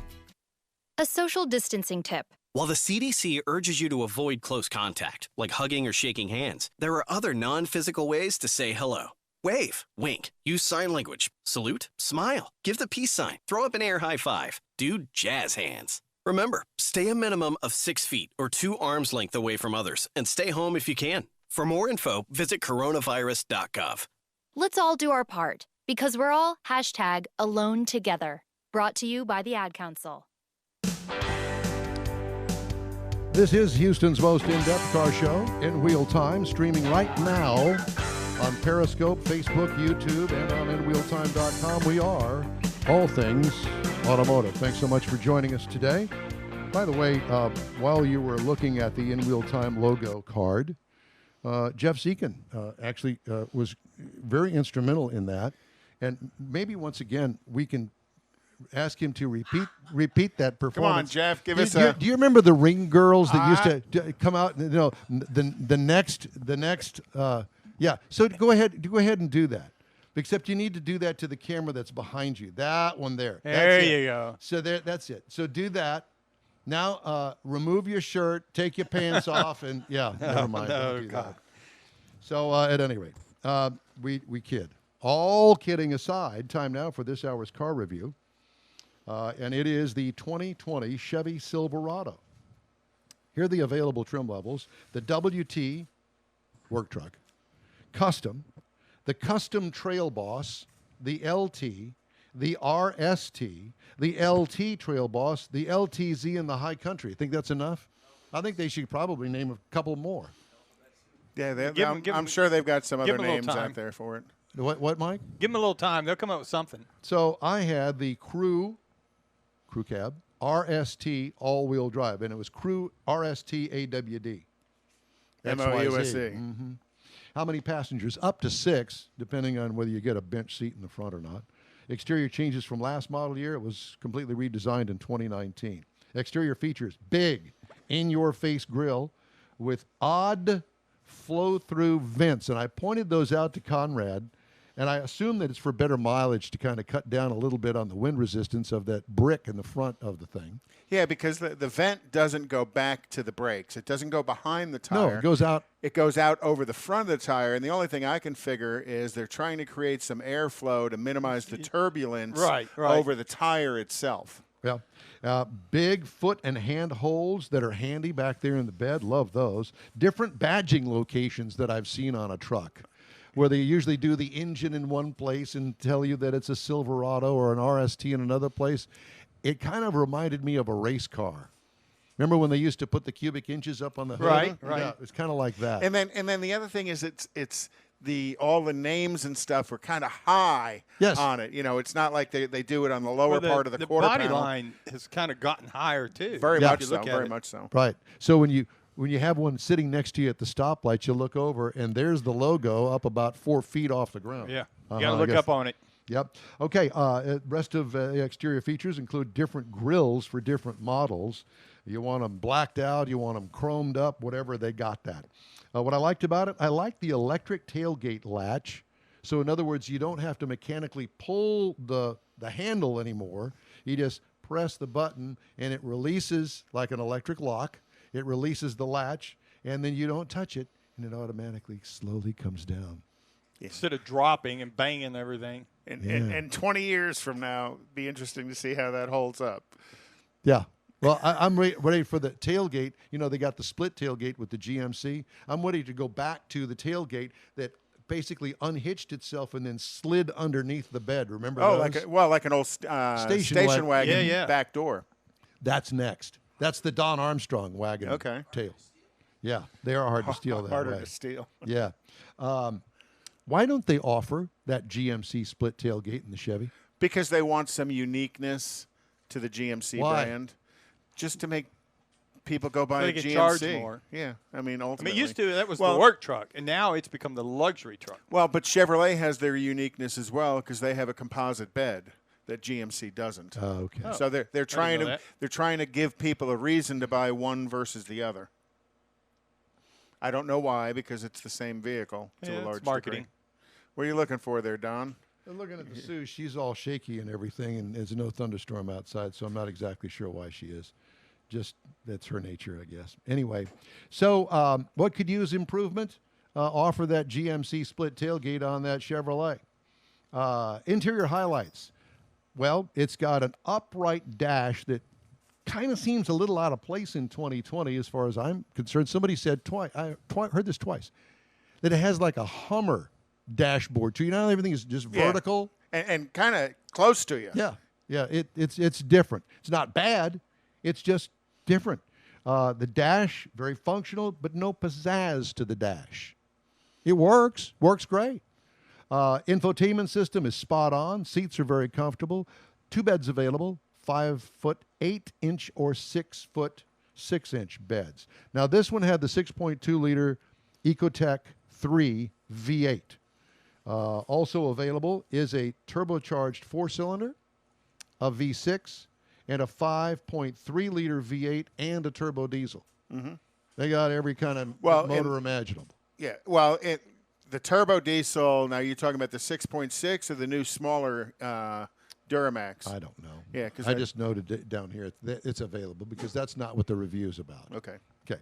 The review's about the 6.2 liter Ecotec 3 V8, 420 horsepower, 460 pound-feet of torque. Yowzers. 10-speed automatic transmission. Towing rated up to 13,400 pounds. Haul rating up to 2,250 pounds, and that is with the half-ton. Mileage, 16 miles per gallon in the city, 20 highway for a combined of 17. I got 18.2, but remember, 90% of my driving's on the freeway. What I liked about it, man, it had plenty of power. Oh, yeah. And it was smooth as silk, too. What could use improvement in that area? Nada. Well, and that's a direct injected V8, so they really have a lot of technology in that engine. And I will say this, and I'm not waving the flag for GM or anybody else, but I will say this. GM knows how to build a V8 engine, and they make a good one, at least in my book. Base price on this, $44,800. Price is tested $54,360. Now, you can get into a half-ton Chevy pickup truck. The work truck starts at $28,300, a stripper model, if you will. Competitors, the Ram 1500 starts at $32,145. Ford F-150 starts at $28,745. The Tundra $33,575. And the GMC Sierra, its brother, $29,600. And that's the review of the Chevy 1500. Thank you for joining us. You're listening to All Things Automotive here on the In Wheel Time Car Show. So we are going to take another break, I think. So old Don here can get his act together. Because old Don being the key. As he says with a smile on his face, like, I'm going to try to sneak that in there. Just because to see I if can. you were paying attention or not. Yeah. The racing calendar, well, Gina Shall-Knowles just joined us, and June 20th is the startup date for Houston Motorsports Park. Now, they started drag racing last night out at Houston Raceway Park out in Baytown, and I guess it's going to be a return to an every Friday night deal. But I encourage you, if you're going to do the drag racing thing out there, that you go online and look at the restrictions. There's piles of them. Piles of them. You got to mind your manners and do your thing, social distancing, blah, blah, blah, all of that. Better than NASCAR, who's coming back in a few weeks. With no audience. With no spectators in the stands. That's a television thing. But you know what? It's okay. The drivers can't hear the the crowd. fans. They can't hear the crowd, and I think it'll be good. I don't think it's going to take away from the competition whatsoever. No. But like you said, that's a television event anyhow. Right. And it's not a football game. So this is no race. home track advantage there. Correct, because that's all they do. They're all over the place. So. Yeah, well, Yeah. Jeff said NASCAR was having problems filling the stands. So, Right.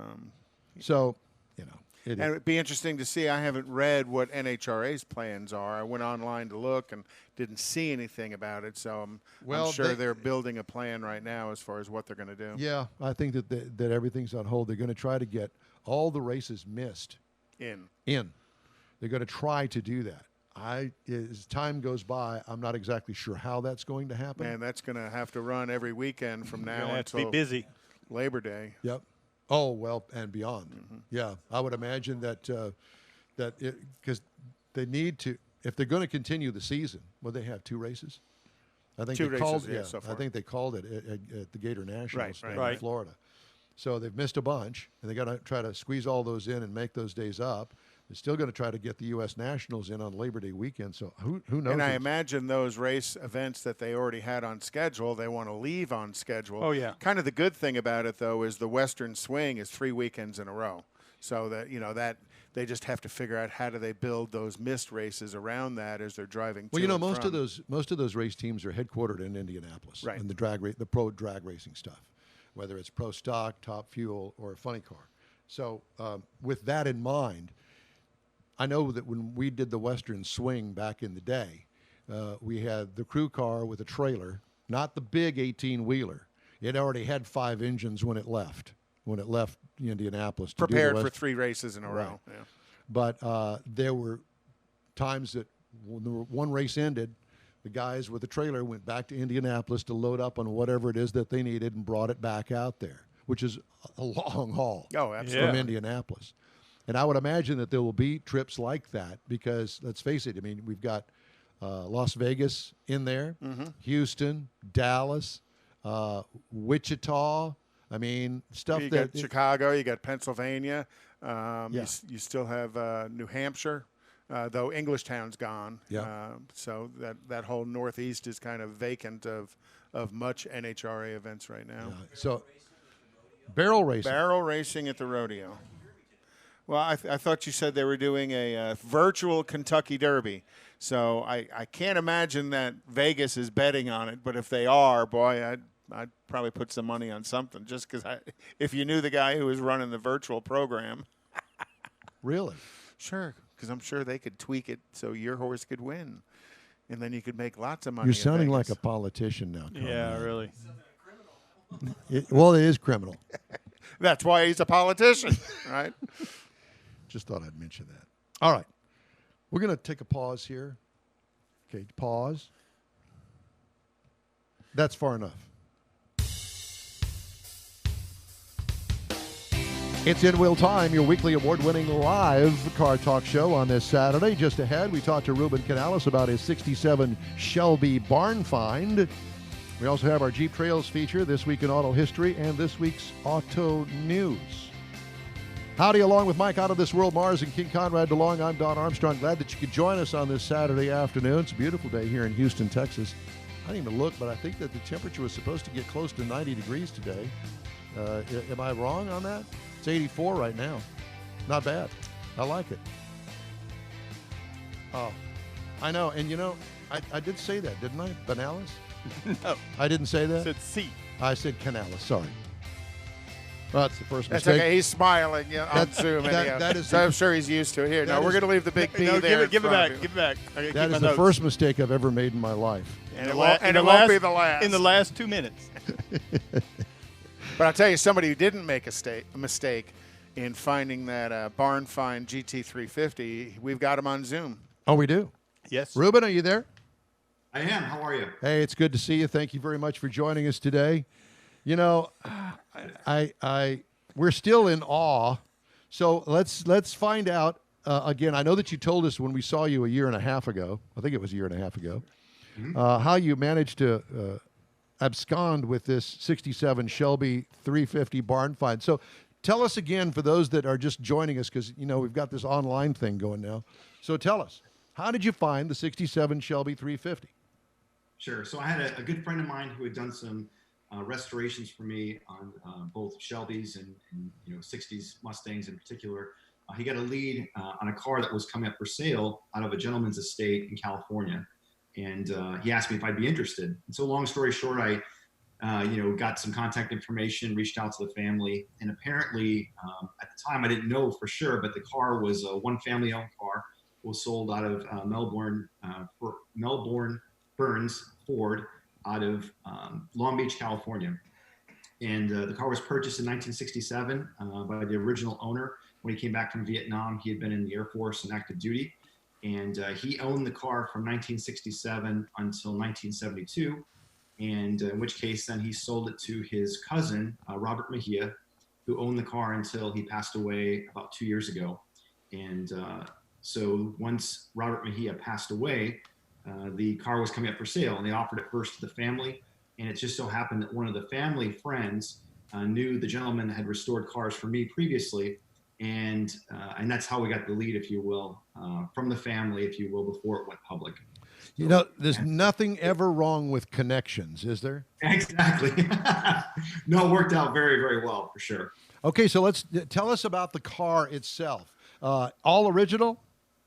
Correct. There were some things that had been changed in the car, but very minimal. The carburetor had been changed at one point in time. The radiator had been changed.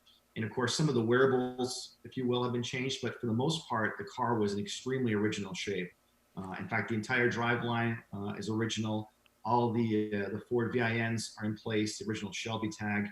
And so just incredible car. In fact, given the fact that it was a California car all of its life, all the original underside oversprays and markings were still there. In fact, there were still some original chalk markings, if you will, under the hood and on the firewall in the engine bay that would have existed at the time in which it either went through San Jose or when it eventually made its way through Shelby American in 1967. Did you wash the car yet? I did, yes. I will tell you, I did not use a bucket of water and soap, if you will. Given the fact that it's an older car, and sometimes when you get water on it in certain areas, it's it can stay there for a long time and/or create rust. So I used a waterless spray, and it took me a long time to clean the car off. In particular, the engine bay, where rats had come in and had made nests all over inside. Oh, yes. Luckily, they hadn't chewed on any of the wiring, but it was definitely something that there was straw and what have you that needed to be cleaned up. That in order to get it up and running and not actually ignite a fire, you needed to get it cleaned up. So yeah, the car is actually clean as of today. When we saw you, was the car running then? I don't think you. No, I don't even think you had rotated the crankshaft on it when we had seen the car at Lone Star Flight Museum. That's exactly right. At that point in time, I had not rotated the engine manually to see if it would turn over. So for all I knew, it could be a seized engine, for which would have been the reason why it was parked for over 40 years. But luckily, and praise God, the engine did turn freely, and we were able to get it up and running. So you've cleaned off the spider webs that were in the wheel wells when we saw it at the Lone Star Flight Museum. Yes. I'm no longer afraid of anything crawling out of vents or coming up to the seats, if you will. If I remember correctly, you had kind of told us a story that the Shelby, the registry had lost track of this car. That's correct. In fact, that was one of the things that made the car unique. Was a couple of things. One was that it's one of one the way it's spec'd out. It was originally a red car that the original owner spray bombed black and ripped all the emblems and side stripes and everything off it. So as to make it less recognizable.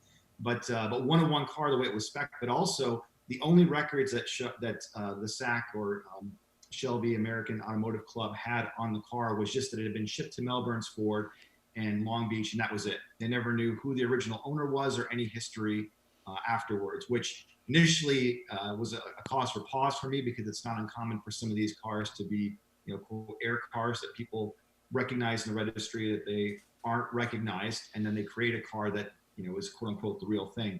So when I called Dave Matthews, the 67 Shelby registrar, he was able to verify all the information in the car to say that it was in fact legit. Oh, and he had to have a huge smile on his face when you found the car and presented it to the registry. Yeah, absolutely. In fact, of course, Dave is an enthusiast first and foremost. And so we had some great conversation. And even subsequently, as I've gone through the process of getting the car up and running, he's been a tremendous help. And it's really exciting to see him excited about the car, and both in the condition of the car and then learning the history now that no one knew of up until a year ago. So since the last time that we saw you in the car, and you've gotten it running, you cleaned it up, have you been to any shows? What's the reaction when you take it out in public? Yeah, great question. So the first time I took it out, we got it up and running, and I was chomping at the bit for sure to take it out. And in reality, just a quick side note, it only took a couple weeks for them to actually get the car up and running. Now, it wasn't fully sorted. We need to work to the brakes and the fuel system, whatever, but to actually have it run under its own power was pretty quickly. But in a matter of months, they had a rally coming up, the Shelby rally here through the Texas Hill Country. And I thought, what better way to break it in than take it out on that? So we actually took it out for a 300-mile cruise on a Saturday. And actually the temperatures at the time, this is in August, if I remember right, I mean, it was like 95 degrees, and the car ran fantastic. And it was funny because the reaction I received at that point in time and subsequently is one where people, without even asking me what my intentions are, like, don't do anything to it. Don't repaint it. Don't do anything more than what you've done as far as, cleaning it. Leave it as is, because it's taken, 50 plus years for it to look the way it does. I'd be ashamed to kind of get rid of all of that. So the reaction has been one of, drive it and enjoy it as it is now versus restoring it. How many miles does it have on it? So right now it's got, if I remember right, just over 13,000 miles on it. And I've put on about 3,000 since I had it up and running. Wow. That's unbelievable. And I think it's great that you're driving it. Yeah, I really, it's, the neat thing about it is that, again, it's not a dog by any means in the outside, but it's not a show car. It's got a no, it's its own show car. It's got its own history, its own. True, it's a different type of show car. That's exactly right. But what's neat is that, I'll take it to run errands. So, like, for example, I had to run an errand yesterday, and it's an original AC car, which that was part of what I got up and running as well. And if it's over 80 degrees, I don't mind taking it out because I got the AC going. And so I took it to run an errand, parked it in, regular parking lot, went in, came out, no worries. And, I've got a 66 Shelby GT350 that I'd be very concerned taking out because it is a restored car. This one is just fun to take out and not have to worry about where you park it, aside from obviously safety, making sure it's not going to nobody's gonna break into it, but taking it out in public, there's no concerns there. But it still attracts attention from strangers just because of what it is. Oh, very much so. Yeah. In fact, it's funny because people don't ask. So when I drive my 66, people usually ask, "Oh, is it real?"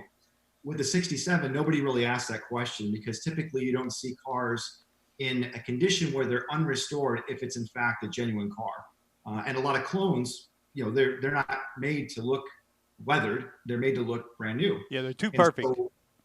So when people see it, it's pretty fun because I have yet to have anybody ask me, is it a real Shelby? Because who would intentionally put have it in that state, if you will, in the outside and have it have restored it to that way. Ruben, what did you do to it to get it to run and to be able to take it out on the street? Brakes, tires, coolant, oil, fluids. Yep, all the fluids had to be changed. The master cylinder was in pretty poor shape. Right. The fuel tank and the fuel lines themselves need to be replaced. The front calipers had to be rebuilt. But honestly, it's funny that the people that helped me get it up and running, they made a comment. They said, some cars just want to live and some don't. And I thought that was kind of interesting because they said this car really wants to live. Like, at every chance where they met an obstacle to get it running, it overcame, if you will. And not to sound, superstitious or anything like that, but it was just interesting that even as I've had the car and sort of different things as time goes on, it does seem like the car wants to live. So really, truly, to get it up and running, it was pretty straightforward. What you would normally do to a car, I think, for the most part, if it had been sitting, 5 years, let alone 40 years. So the soul of the car says, keep me on the road. Absolutely. Absolutely. And I do believe that cars do have, again, not a physical soul, if you will, but have a vibe to them, a feel. And this car definitely has that. It has a little bit of kind of a nasty swagger and just won't go down without a fight. If you will. It's kind of like Don Armstrong, a nasty swagger. Can't knock him down and can't keep him down. That's it. Even Ruben, if you try. Ruben, it's fantastic. I mean, like I said, I love taking it out to drive. And what's really been fun is because it is an auto. I have 3 daughters that are high school age. They don't. I've not taught them yet how to drive stick. Because the only stick car I have is the 66 Shelby, and I'm a little nervous about them taking it out. But 2 of my 3 daughters have asked and now driven the 67. And to have them, and I've taken pictures of them driving it, and it's just been an absolute blast to share this with them. And then to have my oldest daughter come back and say, hey, can we go for a drive this weekend? And what she means is she wants to drive and she wants me to ride. Yeah. How cool is that? Now, let me ask you, you've got to ask you this. I hope that this car has its own web page or its own Facebook page where we could go see pictures of the daughters and the car and you and the restoration. We got to have something that we can go look at. Well, actually, it's funny you mention it. So I have an Instagram page kind of devoted to the cars I've owned or the cars I currently own. Again, not that I'm some massive collector, don't get me wrong. And I've posted some pictures up there, and also on the SAC website, I had a thread about the car from when I first found it all the way through and up into even just a week or 2 ago, where I've posted pictures, either the car or different people driving the car. Because one thing that's fun about it is sharing it, not just having people sit in it or look at it, but actually have them take it out. And especially those people who are under the age of 30, where there's no frame of reference for them as to what this car is or isn't. So to actually get behind the wheel and drive it gives them a true feel of what this car was all about, especially back in the 60s. And so there are some avenues for which pictures are shared and the stories as well, which is just, the icing on the cake. Ruben, I tell you, talking to you brings back a lot of memories. For one, up there, that cliff where you take all those pictures, where you've got 2, I guess it's your 66 and your 67 with the sheer cliff in the background. I took some pictures up there. There's an F650 up there in San Antonio that was on the cover of Diesel World I did. And the other thing that I love about this, I had a 67 GT350, and I sold it to buy my first house. And I've kicked myself in the butt every day since then. You still got the house? No. Way to go, Mars. Well, I don't have the wife either, so I guess it really doesn't matter. Ruben, it's great to talk to you. Great to see you. Thanks so much for joining us today. Best of luck. Call us next time you're in town. Will, definitely. Thank you so much. Appreciate it. Thank you, Ruben Benalis. So cool. 67 Shelby 350 barn find. Time now for Jeep Trails, In Wheel Time's weekly look into the world of Jeeping. And when we talk about the Jeep lifestyle, I mean, obviously we're talking outdoors. Everybody's outdoors on the Jeep lifestyle. And so you look at things that go outdoors, and one of the things that I found was I was looking at extremeterrain.com, and it's from the Right Line Gear. It's an SUV tent. Now, what this is a tent that loads up on the back of an SUV, basically like a Jeep Wrangler, JL or a JK, a 4-door. So it mounts on you set it up behind it, and it ties into the back of the vehicle that's open. So you've got this tent that you can stand up in, and the pictures I saw, it uses the bed portion of it for the bed, where you can actually sleep inside the vehicle in this tent. And the cool thing is it rolls up like a sleeping bag. Takes up no room at all. How cool is that? Then you got other things you can put up there. They've got a canopy that you can use with it that pulls out like on an RV. It just kind of extends out like a sunshade. And they put it up there with this tent. I mean, if you're going outdoors, this is something you ought to look at. It's a Right Line Gear SUV tent is what they call it. I found it on extremeterrain.com, and it's under $300. Back after this. When might you be buzzed? When you suddenly love everything. You guys, I love this song. I love these nachos. I love our kickball league. Ugh! I love this guy. What's your name? You know what I'd love? A ride when it's time to head out. If you see a buzzed warning sign, call for a ride when it's time to go home. Buzz driving is drunk driving. A message from NHTSA and the Ad Council. I love your car. Is this real leather? A social distancing tip. Putting distance between yourself and others is critical to slowing the spread of coronavirus. So here are ways to stay in contact without the physical contact part. Call, send a text, set up a video conference, post on social media, dedicate a song on the radio. If you have symptoms of fever, dry cough, and shortness of breath, call your healthcare provider before going to their office. For more info, visit coronavirus.gov. Let's all do our part. Because we're all #alone together. Brought to you by the Ad Council.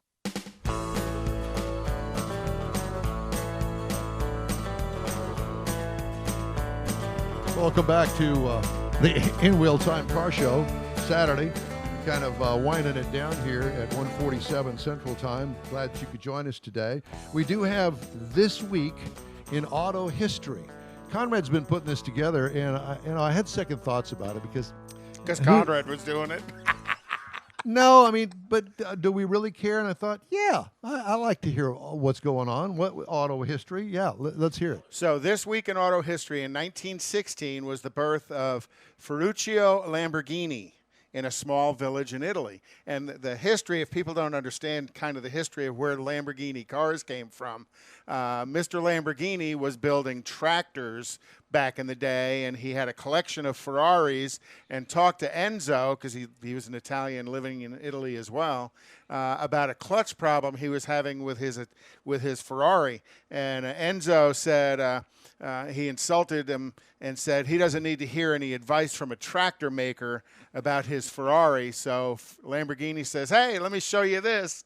And today Lamborghini is a very, very successful brand. And, Ferrucci built some beautiful cars back in the day. Old Fru. Dale Earnhardt Sr., the Intimidator, was born in 1951 this week in Kannapolis, North Carolina.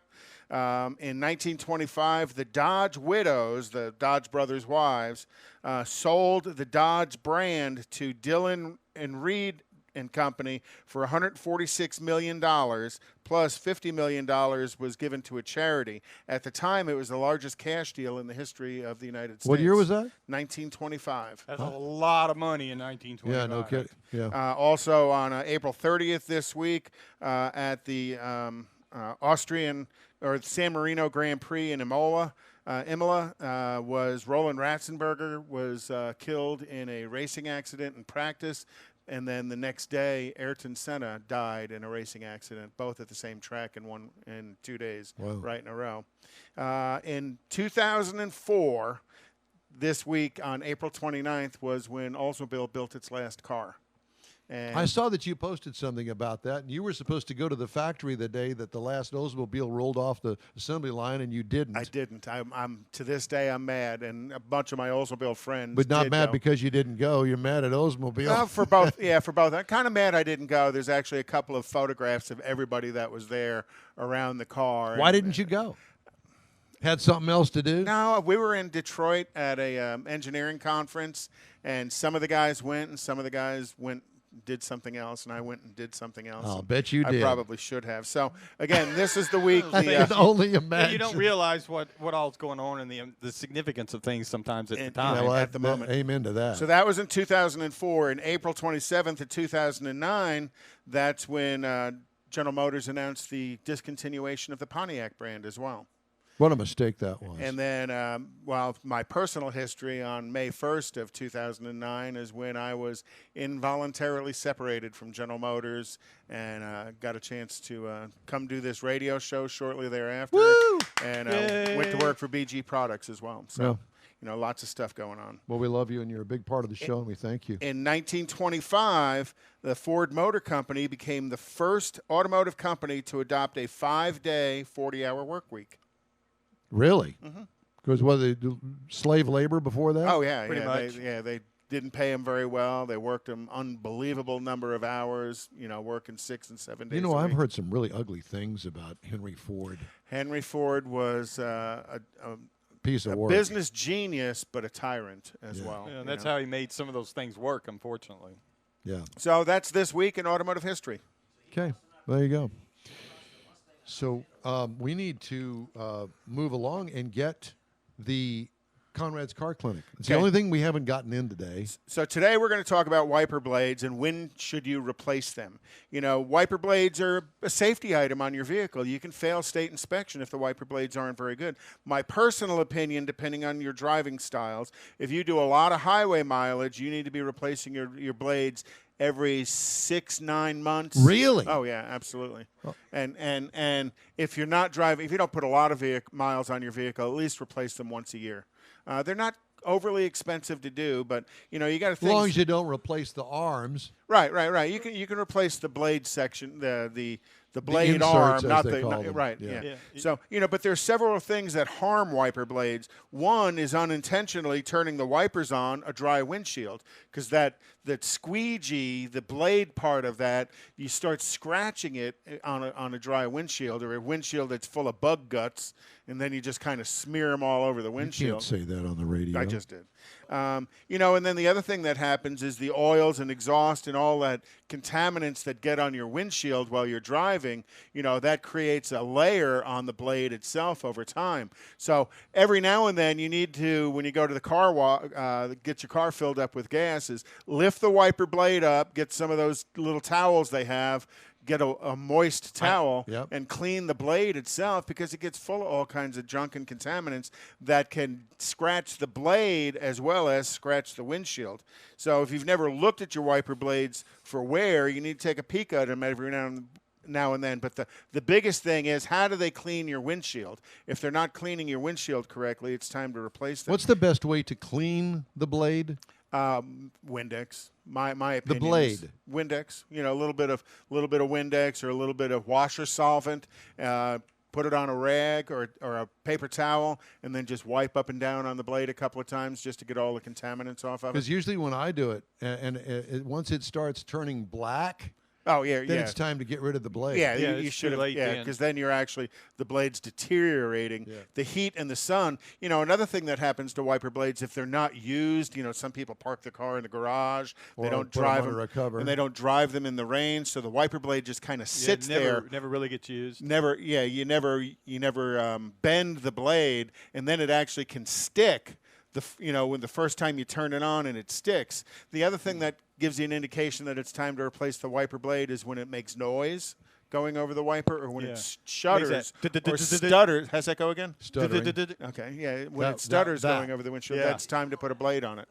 I've been practicing. And the washer solvent that you use is an alcohol-based product, that blue stuff that you put in.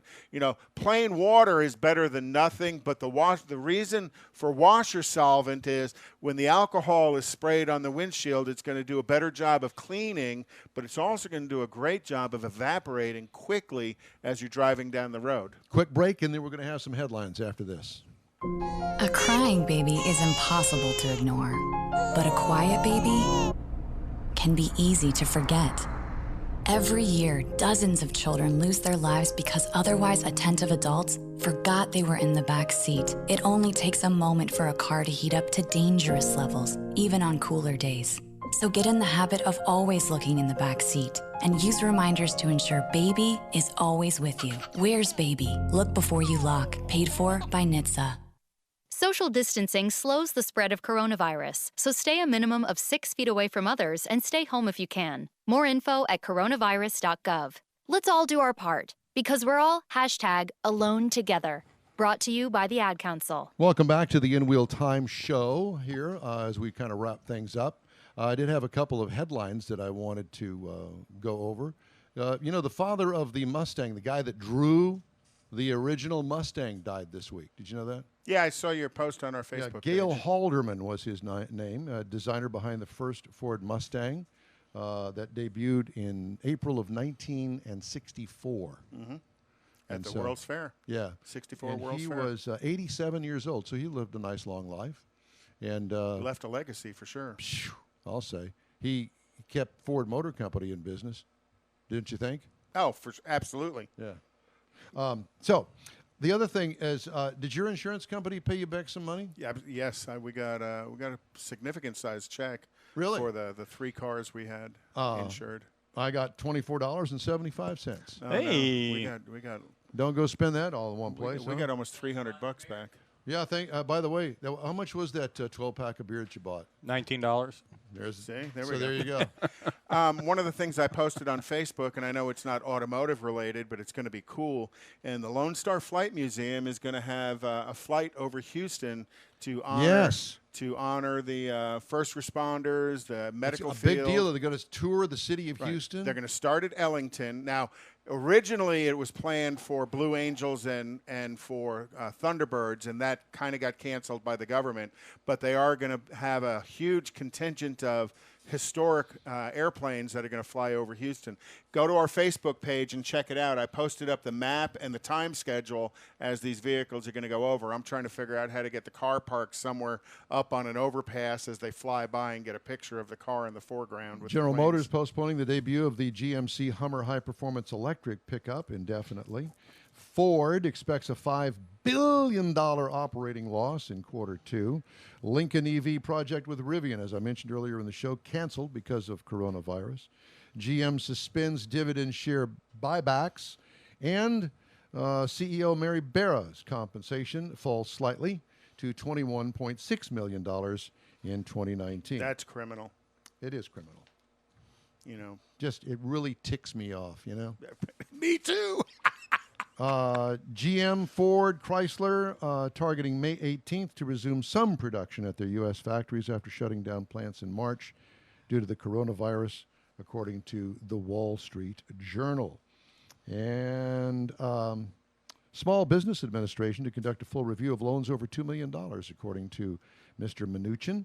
I think that's a good idea when I you do look too. at some of them that got lots and, of money. and some of them will get away with it, and we'll find out who they are after the fact, and we'll all be ticked off for them at a little while, and they'll continue on with the rest of their lives, unfortunately.